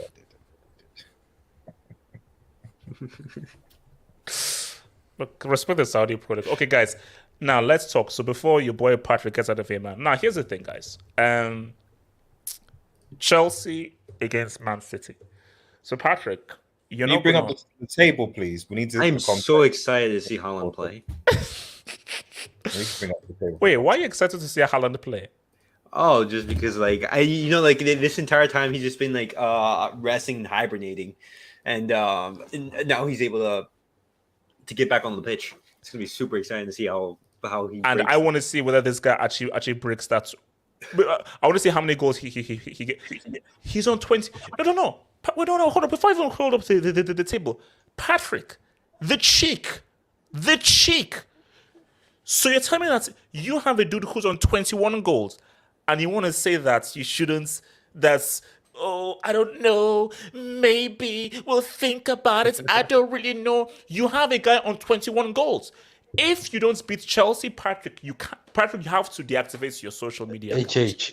Patrick, you have to deactivate your account. If you don't beat Patrick, minimum 3 goal deficit, or Patrick, don't talk to me again. Patrick, I am. Do you know the 2 frauds that are next to Haaland? And I'm going to block you if you don't beat Chelsea by 3 goal minimum. Okay, let me educate you now. I think you guys haven't been educated yet. We've got 2 frauds in the wings. One of them is Grish, one of them is Mahrez. This season, these 2 frauds have played 11 games. They've got 2 assists amongst each other and 1 goal. These are our wingers. Haaland has got more assists than our 2 wingers and more goals. These wingers of ours haven't created any chances at all. Why do you think City is struggling? These 2 frauds need to go. I'm telling you. Patrick, no. Okay, Patrick, you're a great guy. You're my African brother. But Patrick, with all due respect, shut up. Because Patrick, I want you to look at the image we're looking at right now. So Patrick, no. I'm sorry. Where's Patrick, Chelsea? I can't see. I can't see. I can't see him on the phone. Can you zoom? I have to actually squint to see the position. Where's Chelsea? jeez, man. Oh Jesus! Oh my! Oh Jesus! You see, Oh. Patrick, you're talking about first world problems here. And this image that we're seeing here is called reality. That's what this image is called. It's called reality. So let's play a game. So You are 3 points off the Conference League spot, so there is something there, you know. Wait, is that Fulham? Is that Fulham in front of Chelsea? Is that Fulham? Do I see Fulham? Fulham, now, Brighton. okay, no, guys, Don't no, worry, here's it. Patrick. The There's third biggest team perspective in here. West London. There's perspective here, guys. Okay. Chelsea have played 16 games. Yes. Brentford 18. So Chelsea actually are not 10th. We don't know where Chelsea are. We only know where Chelsea are when they've played the same amount of games as everyone else. Who are your games in hand against HH? Oh, okay, wow. It's against City and Liverpool. Okay, and I'm not saying that they will, but what if Chelsea beat City and Liverpool? Then it's different. So we can't say Chelsea are 10th. We could only say Chelsea's position after we played our games in hand. So this table isn't real. Just only one thing. Like, why is it that you appear to have the worst form in the top 10? You know, the only club it looks like has 3 losses. So wait a minute! Didn't you buy defenders? You bought a lot of defenders. How come you're failing to? Okay, I'm sorry. I don't know. I'm lost. Cucurella. Patrick, what are you expecting from this game? Patrick, what do you expect? Let me be honest. Let me be honest with you here, HH. I'll give you 2 scenarios. There's a scenario where the City players, where I heard some of the fans were pissed off and they were making their voice heard. And throughout social media, none of the City players have tweeted because they know people are pissed off and people have been tagging them pissed off. I haven't seen anybody coming out saying we were bad against Everton. I think they don't want to get involved in that. There's been meetings at City, players, there's pictures of meetings, videos of meetings, meeting each other. So scenario number 1, it might do that Fernandinho thing where Fernandinho held a meeting when City was, is it 15th in the league, when people thought we were finished, and told the boys that this is Man City, we don't play around here, you're going to have to step up. So they might actually step up and come in this game and step on you guys, on your throats, and it'll be a massacre. But I learned my lesson against Liverpool. I thought we were going to go to Anfield and put a dab on them. Guess what happened?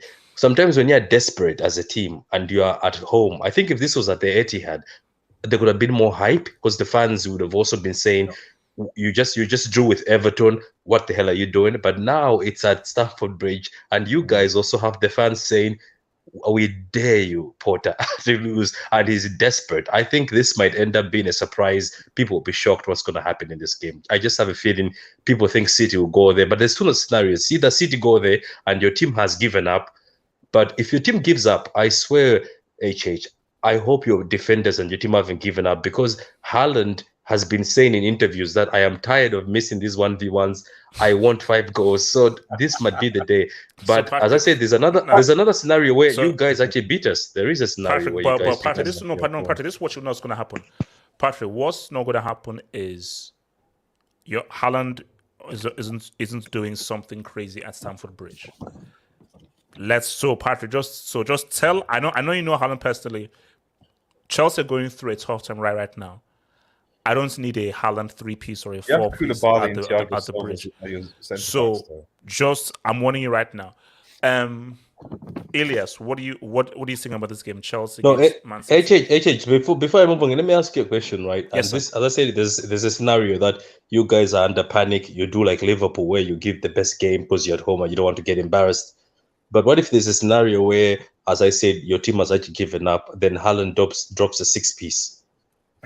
What are you going to a 6-piece? So, Elias. Just before we go to Elias, because one thing I just want to bring to Patrick is that the unique scenario of this is that, like, obviously Chelsea are playing City back to back, because obviously the FA Cup game is the game afterwards, and obviously you then come over to Old Trafford.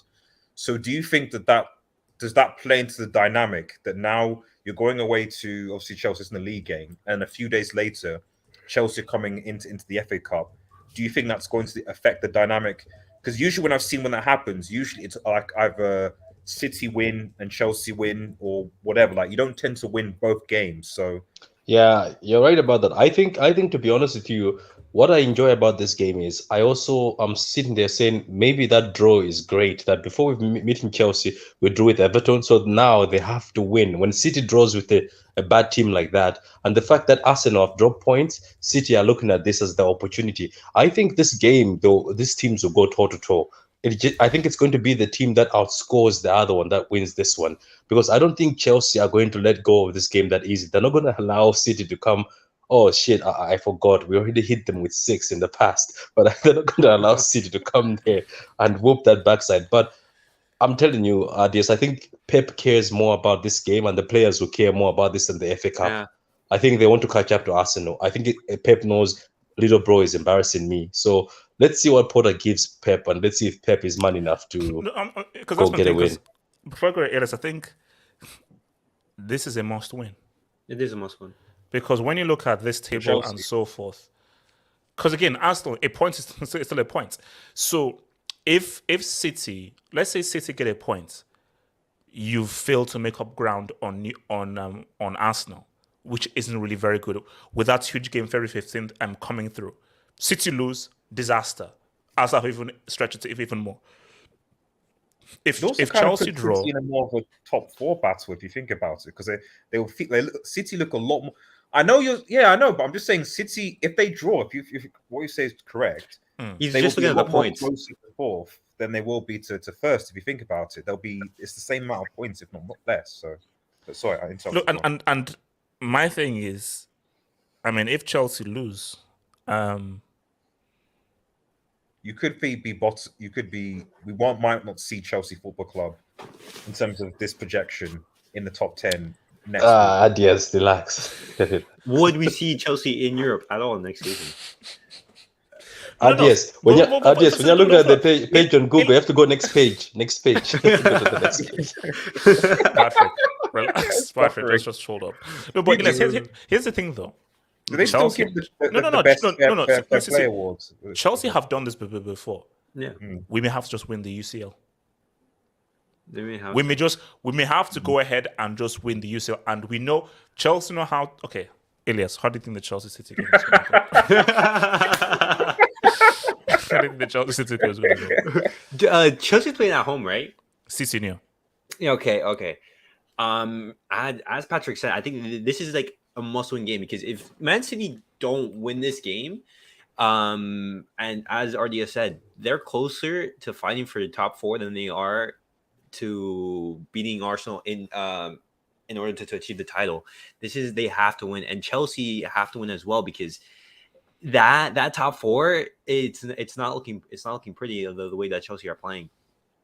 Well, if I was Chelsea, I would try to replicate the game as much as I can to the game against Liverpool that Manchester City played. I don't know if going toe-to-toe versus Man City is the best option because you're giving Haaland space. And it's a tough game. It's a tough game. And Chelsea aren't bringing in reinforcements. So and my thing is because I saw that second half against Nottingham Forest, man. It was nasty. Stuff was nasty. So my thing is that Chelsea need a market improvement on that garbage in the second half, and you have a manager who says dropping points is all part of the plan. Exactly. Okay, if you need to go into this game believing that you're going to win, and 100%.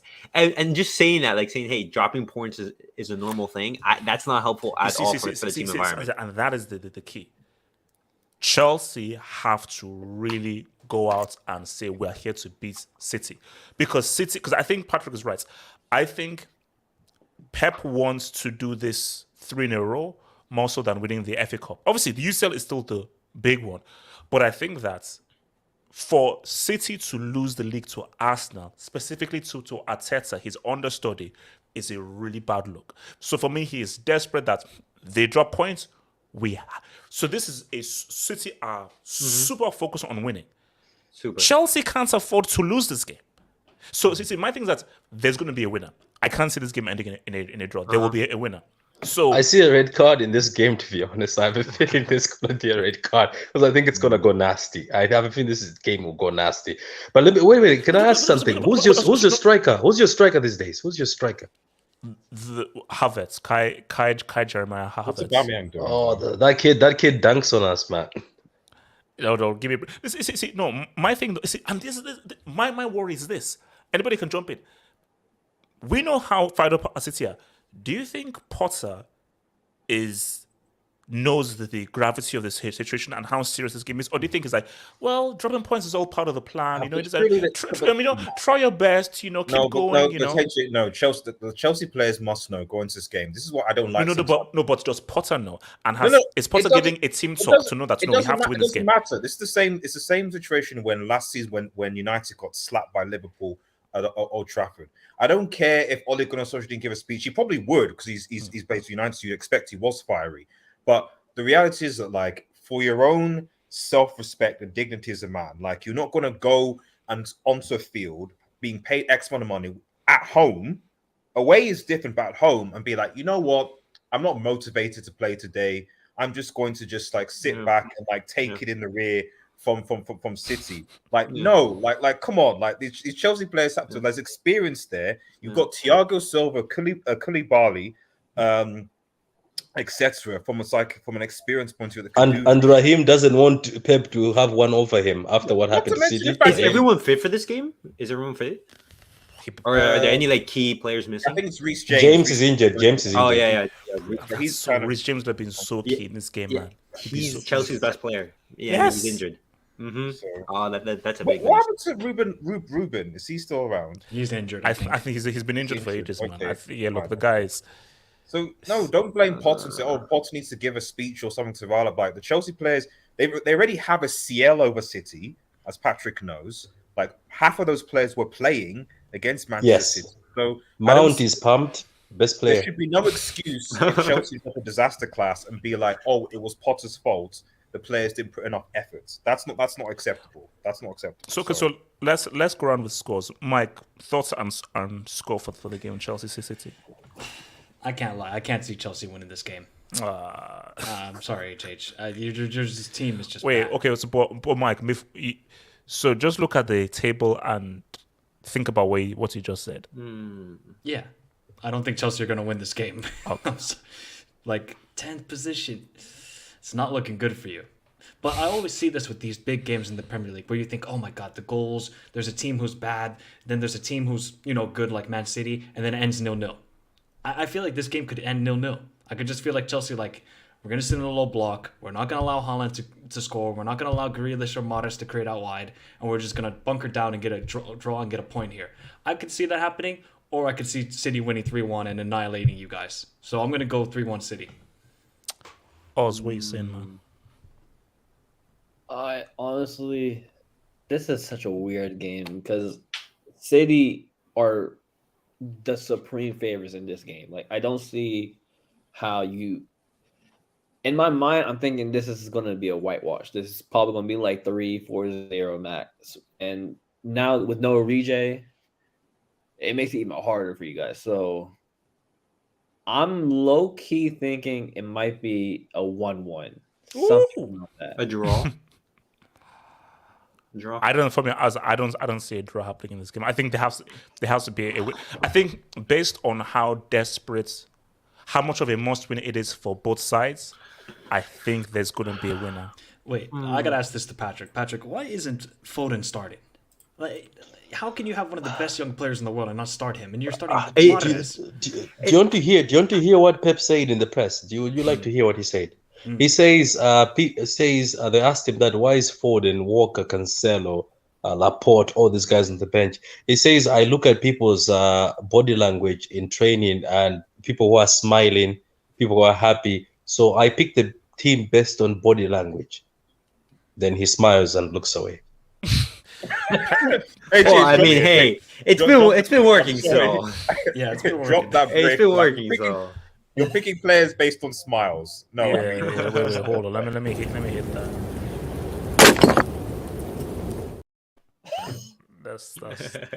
That's wild, man. I mean, okay. So Blanca, so Oz says 1-1. Blancas, what are you saying, man? See, I've actually seen a situation before, because I remember when Liverpool lost to Nottingham Forest. Wait, so is that a Batman shirt? It is actually, yes, from the Batman. Yeah. Back to Oh, Rome. wow. Nice Sick one. Nice one. movie. Sick So, movie. yeah, that's Yeah. good. Unfortunately, obviously, James Gunn is rebooting the whole thing, isn't he? So probably won't see us. Oh, no, but he's not rebooting the Batman, though. He's not touching that one. He says he's gonna let them go sweet. ahead with the Thank goodness. No, Okay, basically, great. that's Actually, Joker. They're all clean. The other trash is going, like Black Adam and so forth. But yeah, let's go. So, keeping the Flash as well. It's a bit weird. Yeah. But oh well. But yeah. Yeah, so I saw that with Nottingham, and then what? The following week, I think they went and obviously beat City at Anfield, and people assumed City were going to lubricate Liverpool just because Liverpool obviously lost to Nottingham Forest. And I don't know, weirdly, and this is no reverse jinxing like that. I just have this weird, because and the funny thing is, I remember saying this actually before the Liverpool game on the preview. I was like, I just have this weird thing that Liverpool are going to beat City, and everyone laughed at me. Like, and thought I was reverse jinxing, and it happened. Blancos, please, I'm begging you, don't do this. Go back and click.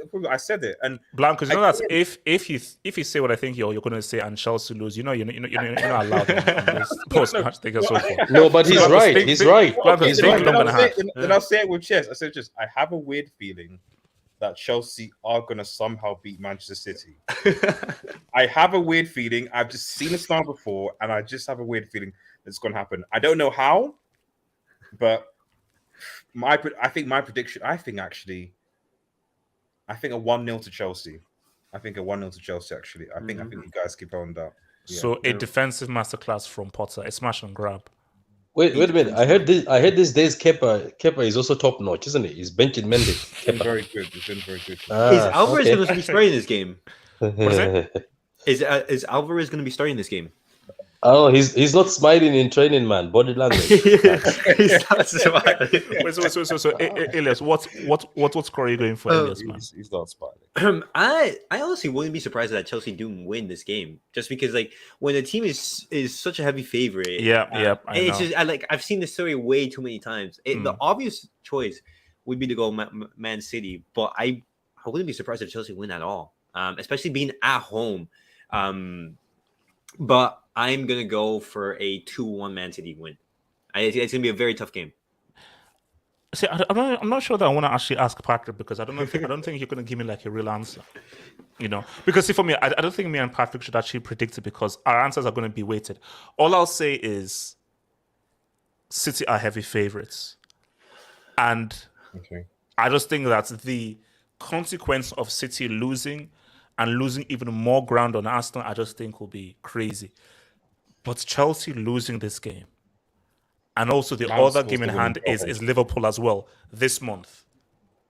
HH, how can we be heavy if you drew to Nottingham Forest and we drew to Everton who are bottom? Well, how can we be heavy, both of us? Patrick, they won one game in the Premier League in the last 6. Mike, who's won one game? Wait, who's won one game? Who's won one game? Chelsea. That's relegation form, Patrick. Come on, bro. Okay. You know what? RDS might be right. There might be a feeling that Chelsea might step up at home. But all I'm saying, HH, to you please. The only thing I'll give is that thing of City are such heavy favorites. They should win. That it would just be one of those games where Chelsea just play the game of their lives. This just life and just play the game of their lives. These are the games where Mount drops a masterclass. This is where Mount comes, because you talk about like Mount hype, but the thing is, it's when these are the types of games where he actually comes and he disappears for 10 games against mid-table teams, but it's usually against these top games where he's like, actually remember who I am, and he scores the winning goal, like he gave the winning assist in the UCL final. So but RDS, I'm also saying the same thing, because I said there's two sides of the coin. But all I'm telling even City themselves should be careful with a team that's been beaten up and like this. But I'm saying, as HH says, and a few people I've seen, I saw the second half also for Nottingham Forest, is if Chelsea decide to come first half with fire, then drop themselves second half and say, okay, we are get back to normal settings.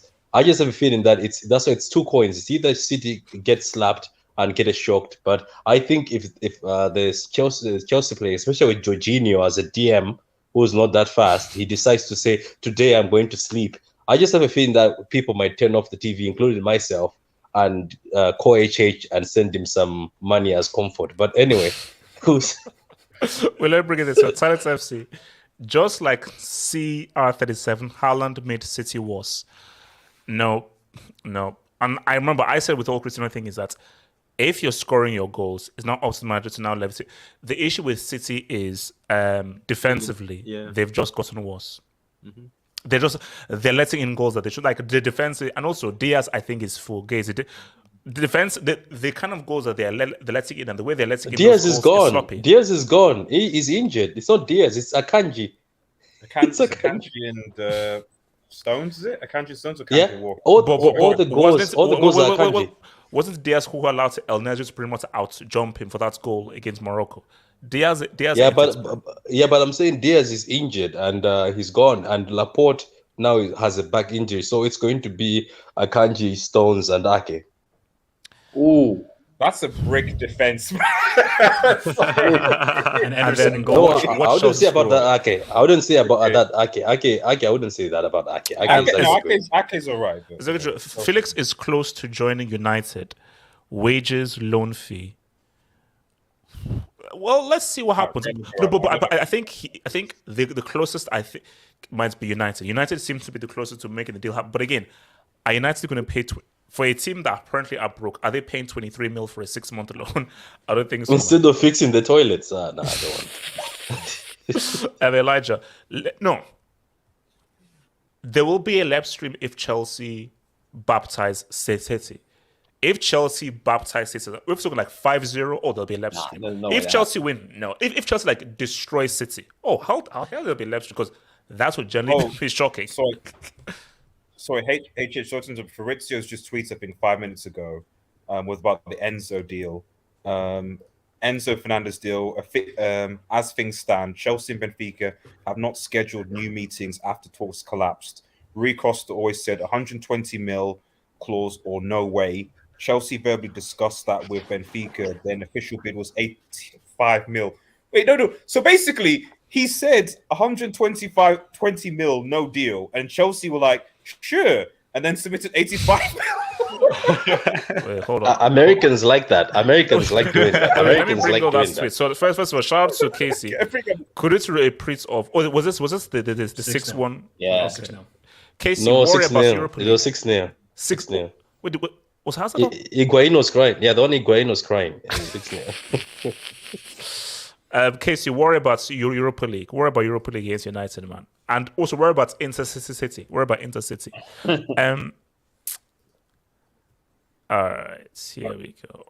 Oh, wow. So, Enzo, Rui Costa always said 120 or no way. Chelsea verbally discussed that with Benfica. Then, what? I don't understand. That's what I'm saying. They discussed 120, and it was like. And also, did you like? Because Matt Law is like a Chelsea journalist, so I wonder why he's trending. See, did you go with food stamps? Is that what you went with? Some food stamps? Like, because what I don't understand is that if they say 120 mil and you agree that yes, why would you then bid 85 mil? No, they said 120 million. I just said no way. That's crazy. He must have added something else. He must have been like, come and see the LA Dodgers, Yes, they put a meal there. They put a meal in there. Oh Lord help me, man. All right, man. So Pat, I don't know whether you still have time to stay for this last two topics. Oh no, and unfortunately I have to go. Look, man, good luck tomorrow, HH. Both our teams are desperate, so it's going to be a big game, Spurs. But Pat, hopefully I'll see you on the reaction, man. But I'll see you tomorrow, man. Peace out. Man, you know what? Win or lose, I'll still be there because I just want to see. No, we don't lose. We'll be here. There'll be a reaction. Okay. HH, let's be honest here. Patrick hasn't shown up since Liverpool beat Man City 1-0. So what if Chelsea win? We won't see him till next season. All right, man. Pat, I'll see you, man. I'll see you guys, man. Good night. So, guys, last topic. So let's first deal with this one here, man. Have you guys heard about this Berhalter Reyna fiasco? Yeah. This is I have not. Oh my God. insane. Okay, so Ellis, let me fill you in. So let's go back to the very beginning. So World Cup happens, and everyone knows that America's best players are Gio Reyna and Pulisic. Yeah. I'm like, wait, why isn't Reyna playing? Why isn't Reyna playing? Blah, blah, blah. Lo and behold, we hear that Berhalter told Gio Reyna beforehand that, hey, you'll have reduced minutes. And Reyna was like, what the hell? Me, I'm one of the best players. And then he had a bad attitude in training, which obviously rubbed Berhalter the wrong way. He sort of, sort of like put him in front of the whole camp at training up, like how he had to apologize to everyone. And then he pretty much had to reduce minutes. And there were times when Claudio Reyna, who was in the stadium, was like, bro, why isn't my kid playing? And so forth. And everyone had asked for Berhalter. So things that happened. And the latest now is Reyna had some debts on Berhalter. No. So apparently, I think it's from Reyna's wife, who knew about some kind of domestic abuse that Berhalter was involved with. And apparently they actually took this to the American board, but the American Federation, but they didn't really look into it. So it's now come into light. And now there's a chance that he may have to step down based on this whole domestic abuse. So my thing is that Reyna had this on him. And now he's now bringing it to light. So guys are like, so people's situation is that, man, Reyna, how could you do this? But my thing though is, you didn't play my son and my kid. And I have this on you. Hell yeah, I'm going to use it.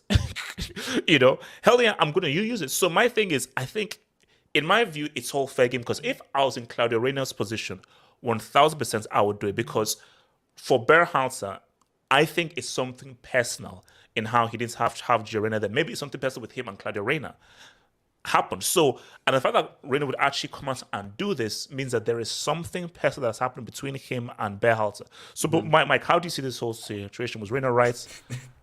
This is some like 7-year-old, 8-year-old kid shit going on at the moment with these two. You know what's even more funny? Berhalter's not even the coach anymore. His contract ended. Yeah. But I thought he was going to stay on though. Well, now they're negotiating contracts, which please, I pray, do not allow this guy to keep coaching the U.S. national team. I pray. I mean, look, this is just some child stuff going on at the moment. I respect Reyna. I respect Claudio Reyna. Fantastic player for the U.S., but you just, like, I understand you want your son to play, but these are some dirty tactics. I understand it's fair game. You got to do what you got to do for your son, but this is not a good image for the U.S. Federation.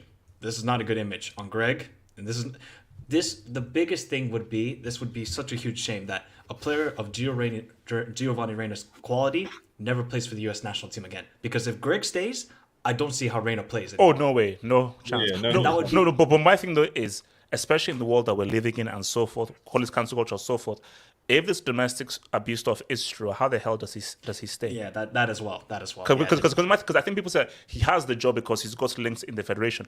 But if the stuff is true, how the heck can he stay? In today's world, especially knowing how popular and how successful the U.S. women's team is, I don't know how. I just don't know how he stays. Hence why Reyna knew that. Oh, if he had this on him, he's a goner.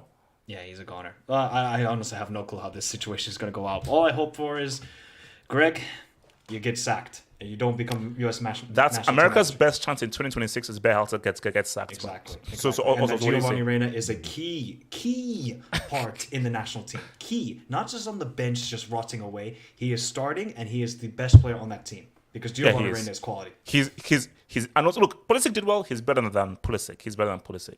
Yeah, I would agree with that. So this is all this situation is crazy. First of all, this whole situation is crazy, and I'm wondering if they had beef before the World Cup, Reyna and Berhalter, because I don't know if you guys know this. Gio Reyna and Berhalter were like tight. They used to be like good friends, and the wives were tight as well. Like they played with each other in the national team as well. So these are like friends, and to think that Reyna would go this far, something had to happen before the World Cup, because first of all, we all know Gio Reyna is one of the USA's best players. That is facts. I don't care what anybody says. And to be able to only get, I think it was only like 30 minutes in the World Cup. It's crazy. It's crazy. Like for me, it's crazy. Like my thing is it's as I said when it is obvious this is one of America's best players. I agree, probably their most talented football player. So the fact that he didn't happen, as I said, no, something had to have happened, because this makes no sense to not have your best player only play 30. Have your best player play only 30 minutes. And to top it all off, the thing about this is now Reyna, Gio Reyna, I feel bad for him because now you have a family that is willing to go so far and to like destroy like the entire U.S. men's national team now, and to think and now let's say Berhalter does get sacked and he doesn't. How do you know the manager's going to trust Gio Reyna now? Because now you know Claudio Reyna has such a massive. Wait, no. But also, here's the thing though, the fact that they had it now. If you're a new manager coming, just make sure that you don't know anything about the Reynas and so forth, and then you're all good. But just that they obviously had this on him, and everything. But you're right though, they can maybe just find this off. But here's the thing: what if their son was a brick, but they still had this power? Then that would be an issue. What if their son was a brick, but was, let's say, very popular? Then as well. But the good thing is that he's actually one of America's best players. So he actually is nowhere near being a detriment to the team if he's in the team. Because now I think Reyna, in these next 4 years, you have to ball out. So you cannot give, let's say Berhalter does stay, you cannot give Berhalter an excuse to not start you. Because if you ball out in the next 4 years, how does Berhalter say no at that point? Let's say he does ball out, goes to like, I don't know, like maybe a Liverpool, starts balling out there. How does Berhalter say no then?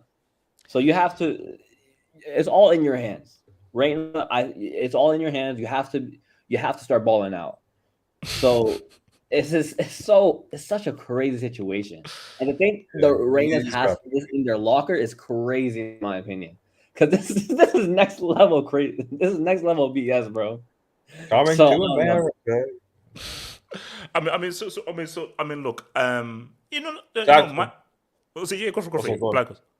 Yeah. I mean, to be honest, like I would look if I was Girona, I would do the same thing.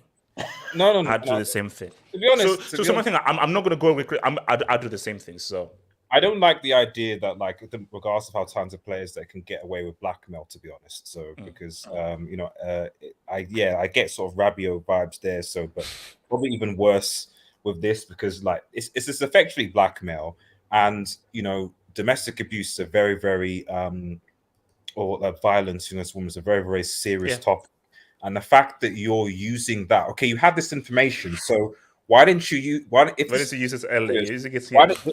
No, I won't say use it, but release it. Let the US commissioner, etc., before he was appointed, or even during appointation he was involved there. You do it there. Instead, you were almost basically you're saying you wouldn't have released the information if Reyna was playing.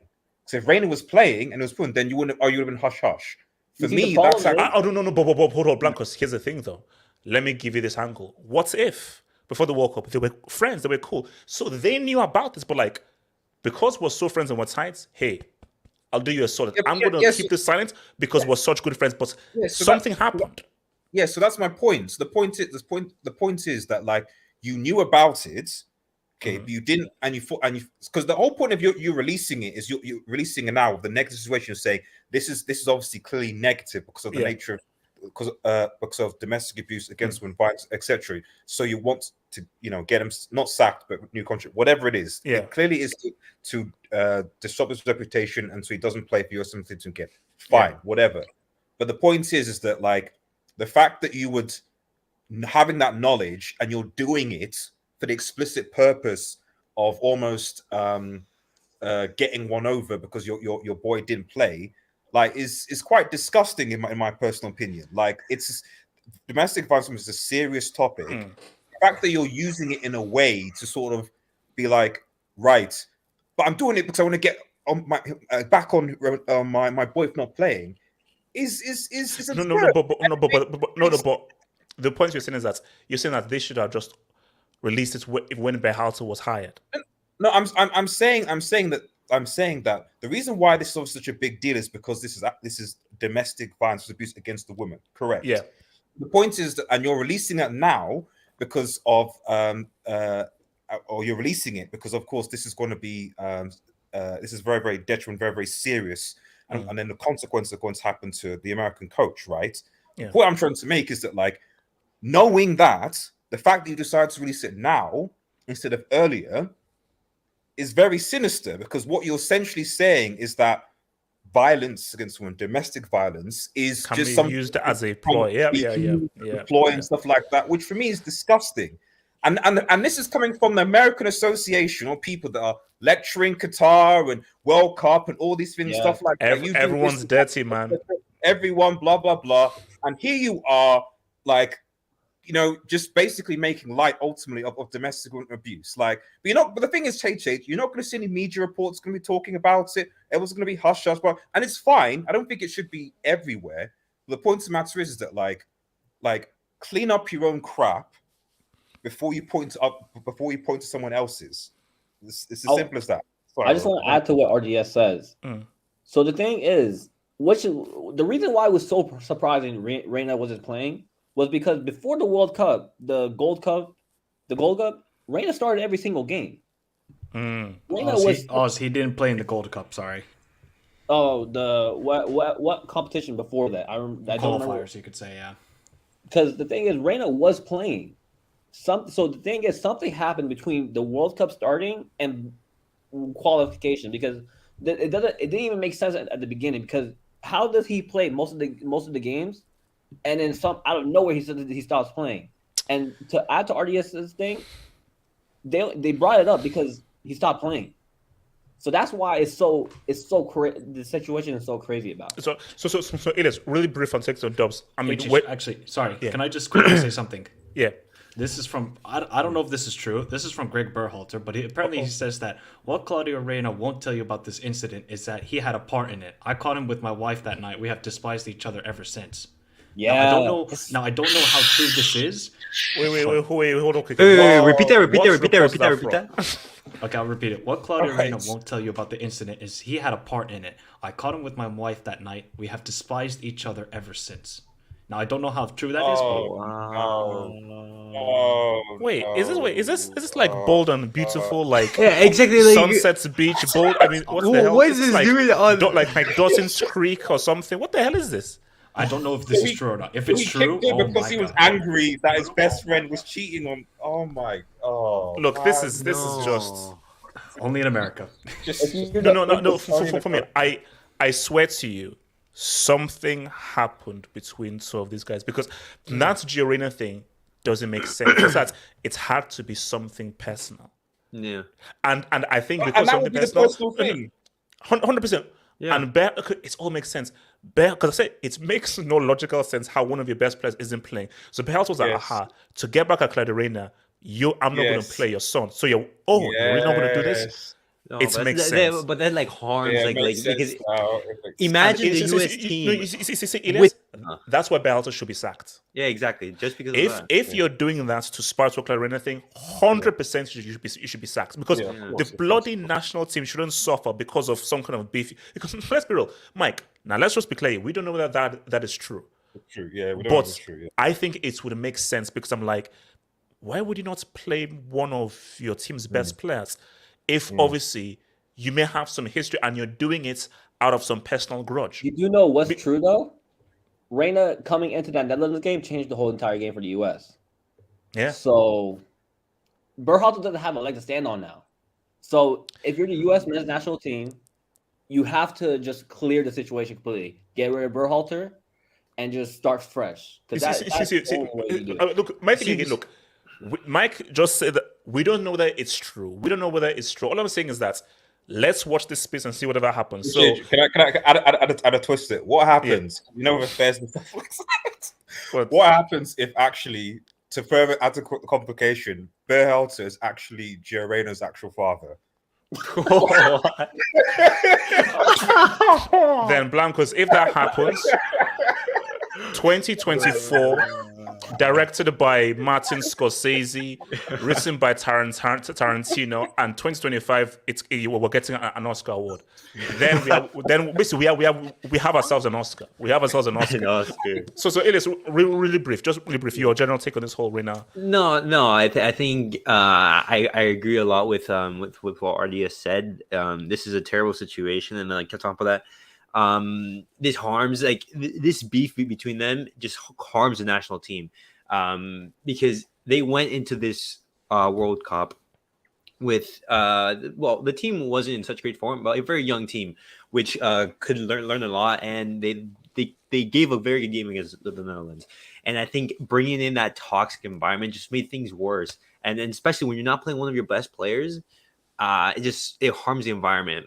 Now I do believe if what Mike said is true, I think he should definitely be sacked.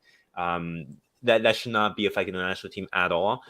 And I don't I don't know if this could be like a possible like Benzema situation where Reyna isn't allowed into the national team again, just because, like, for example, if you create so much drama because you're not playing, what is to say like the next coach doesn't like you?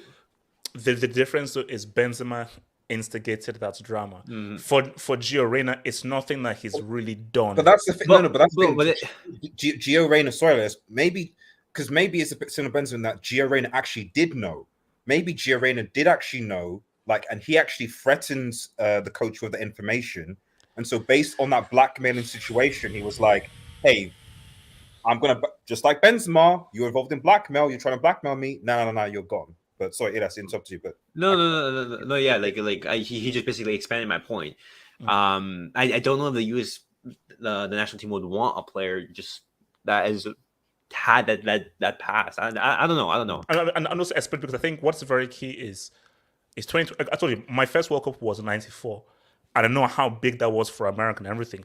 And 20 to 26, again, you don't get a World Cup every single year. So it's very important that America has a watertight dressing room, team, ethos, and everything going into a World Cup that you're hosting. I'll say this. It better be quarters minimum for the US. Has to be. Has to be. Like anything beyond that, it's a failure on home soil. Casey, did Todby confuse euros with some other currency? I think he got mixed up with Naira. I know that we're obviously during midweek and so forth, and also because my mom had just told me the naira and pound exchange rates, but still that doesn't reflect that and so forth. So that's a yellow for that. Thank you, Elijah. The issue happened in 1991. Reyna's wife. What? Wait, who is Triple G? Is that the boxing Triple G or another Triple G? No, Triple Greg Berhalter. Few. Okay. And we're teammates, and Berhalter at the University of North Carolina. Berhalter and his girlfriend, now wife, got into an argument, and he.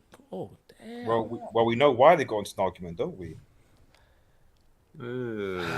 Possibly, allegedly. I'm gonna have to make a video about this incident. This is madness. I mean, this look, this is deep.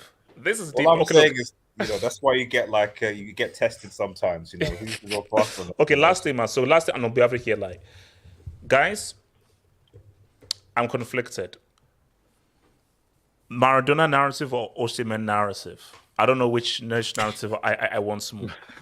I don't know which one I want more, but because I'm holding on to the fact of Napoli will never win a major title without Maradona, and that shows his greatness and everything.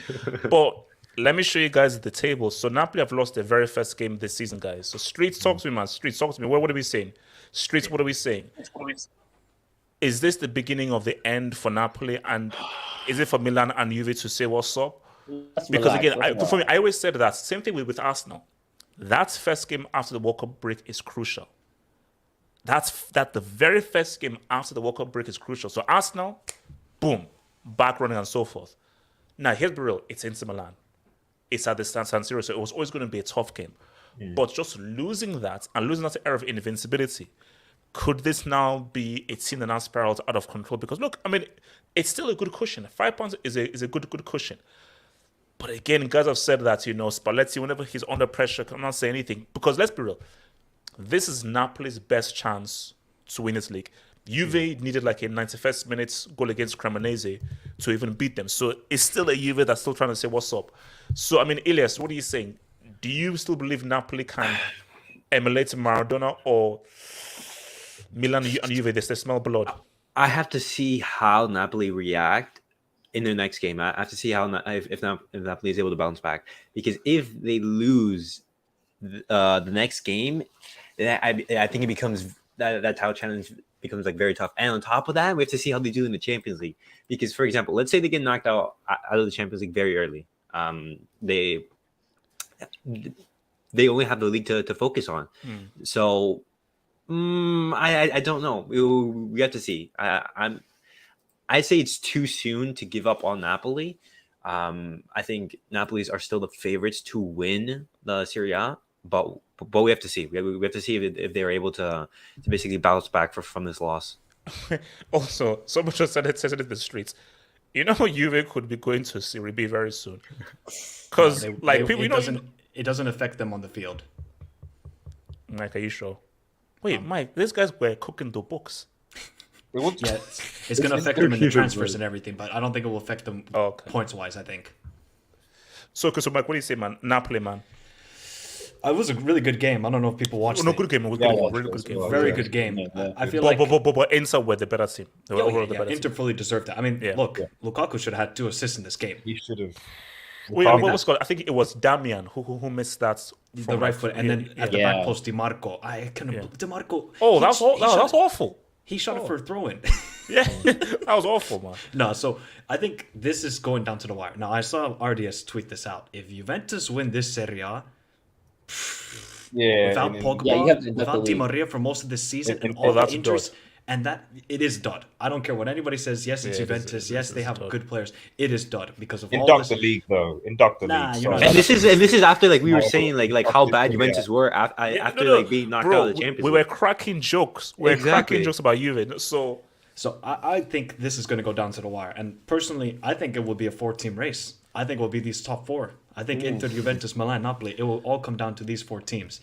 But Inter are on 33, man. No, but I think the thing for Inter is now that they have Lukaku back and Lautaro, that duo, yes, you can say Lautaro, Brick, I agree with it. But as a duo, they work very, very well with each other. So I remember Brozovic didn't even play today because he's injured. So it shows you, Çalhanoğlu at the CDM is very good.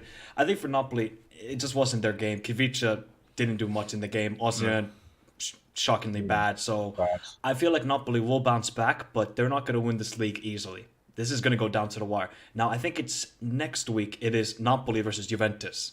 That's going to be a big game.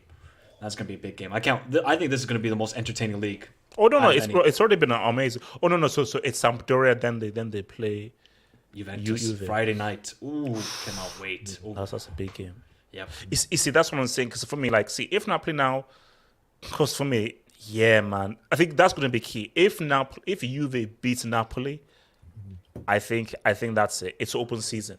I think if Juve win their next game and then they beat Napoli, it's then open season. It's open season. I mean, Blancos, what were you saying? Yeah, I watched the game. So and then I don't want to say I was surprised. But I thought Napoli might have. I don't think Napoli played that well, to be honest. I guess I think I was a bit surprised. But again, they're away to San Siro, so maybe you're like, okay, World Cup tax. I don't know, So it'll be interesting to see how they play against Juventus and whether they kind of like wake up. I think if they beat Juventus, I think that will give them momentum to continue what's the rest of the season. So, but yeah, Lukaku and Lautaro, man. I literally was thinking, man, this Lukaku kid, this Lukaku kid can ball. Would you take him at Manchester United? Sorry? Would you take him at United? It's weird though because I saw a lot of ex-United players in this Inter team, man. It was really strange, like Darmian, Mkhitaryan, Lukaku. They're running it back, more running it back. What I would say is that he certainly could do well on a top 6 top 6 Premier League team. He could do well on a top 6 Premier League team. Chelsea and Liverpool aren't currently in the top 6 right now, but he could do well on a top 6 Premier League team. So, but yeah, no, I mean, at the end of the day, I can't accept Juventus winning the Serie A title. Bro, it's a Serie. I mean, look. I can't. Well, given how far they were behind. These guys were like 6th, 7th. For me, I don't even know how they even back here. They were like, I don't know, something like 15, 16 points at one point, So given, obviously, the things going on in the background, I still think Allegri is a dinosaur, brickish coach that doesn't play good football whatsoever. Given the fact that they lost to freaking, was it like Maccabi Haifa FC? Shout out Maccabi Haifa, man. Shout out Maccabi Haifa, man. Shout out Maccabi Haifa, So they're in the Europa League now. You cannot tell me that somehow these guys come back and win the Serie A title without inducting Serie A. like without saying, how could AC Milan, how could Inter Milan, how could Napoli allow this Juventus side to win the Serie A? No, it can't happen, man. So yeah, HH, can you that's bring just my can you two bring cents up the there. table again, please? Sure, man. What's it called? Why do Roma only have 19 goals in 16 games? Because Mourinho is doing Dodd. You want to know Come on, something? bro. He has Dybala, Zaniolo, Tammy Abraham. These are quality players. You want to know something? The reason why I don't rate the Serie A, if you see the top goal scorers in Serie A, none of them have double digits. Yeah, that's. Although it's not Immobile, so that's at least good. So like, I can't rate this league. Like people are saying, "Oh, yeah, you're underrating the league." No, I'm not. Wow.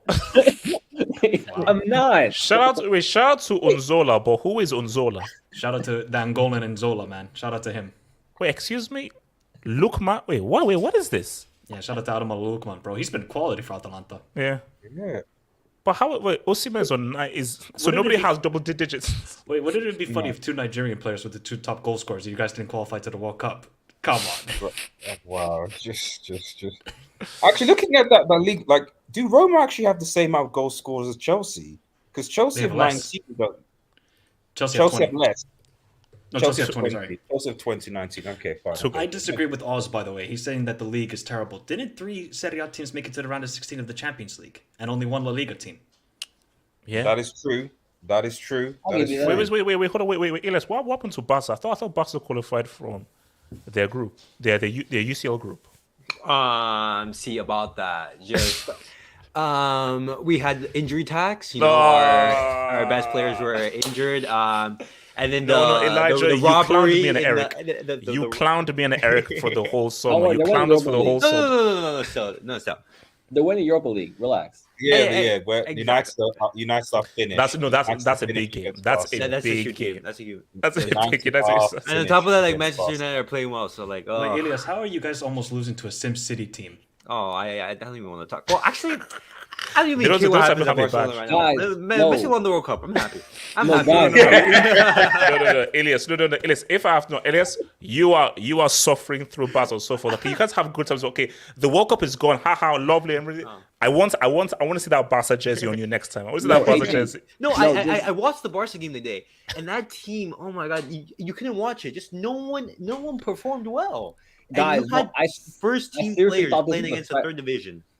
I seriously thought this was a friendly. I thought this Yeah. was playing some random American team. No. I did not know this is Copa del Rey, guys. That was No. See, when you go to Google and the team doesn't have a badge, the badge is just like a gray thing. Then you know it's real. Then you know it's real. I have so to bad, check the it's team. so They're in bad. the relegation zone of the third division. Exactly. And Shout the game shout was out a game. to Lugo. So last thing on behalf of him, man. So Elijah says he sent that to the radio on Tony Mayola and Eric Ronaldo's show today. Gigi and Claudia have played together since the 80s on US youth teams. Basically, it's a Hollywood story. Two really close friends have known each other through everything. Something happens and then they just have beef. Like basically, this is a saga because I know ESPN FC have like an American segment of their show. Yeah, Football Americas. Yes. Salazar and thingy. So they have to. I want to hear their take on this whole thing. They're very good, actually, those guys. Can I really- ask you this one question just about What's this up? Inter-City game, just to clarify? So now, if I recall, because we're in division, but Barca B are in that division, right? And Barca B are over that team. Yeah, Is that well, correct? Barca beat Intercity and kept a clean sheet. Barca's first team conceded 3 against this team. Look, man. Our B team I'll is say it better again. than our first team. I cannot wait. I cannot wait for that United Barca game, guys. I shall see you here tomorrow for the Chelsea Man City post match. Now, here's the thing, though: if City do destroy Chelsea, it may be slightly delayed. So, depending on the result, it will be dependent on when you will be given the post match. So, all I just say is, Lord help us, Chelsea guys. show, I understand. Yeah. Okay, peace out. I'll see you guys tomorrow. guys. Peace out. Peace.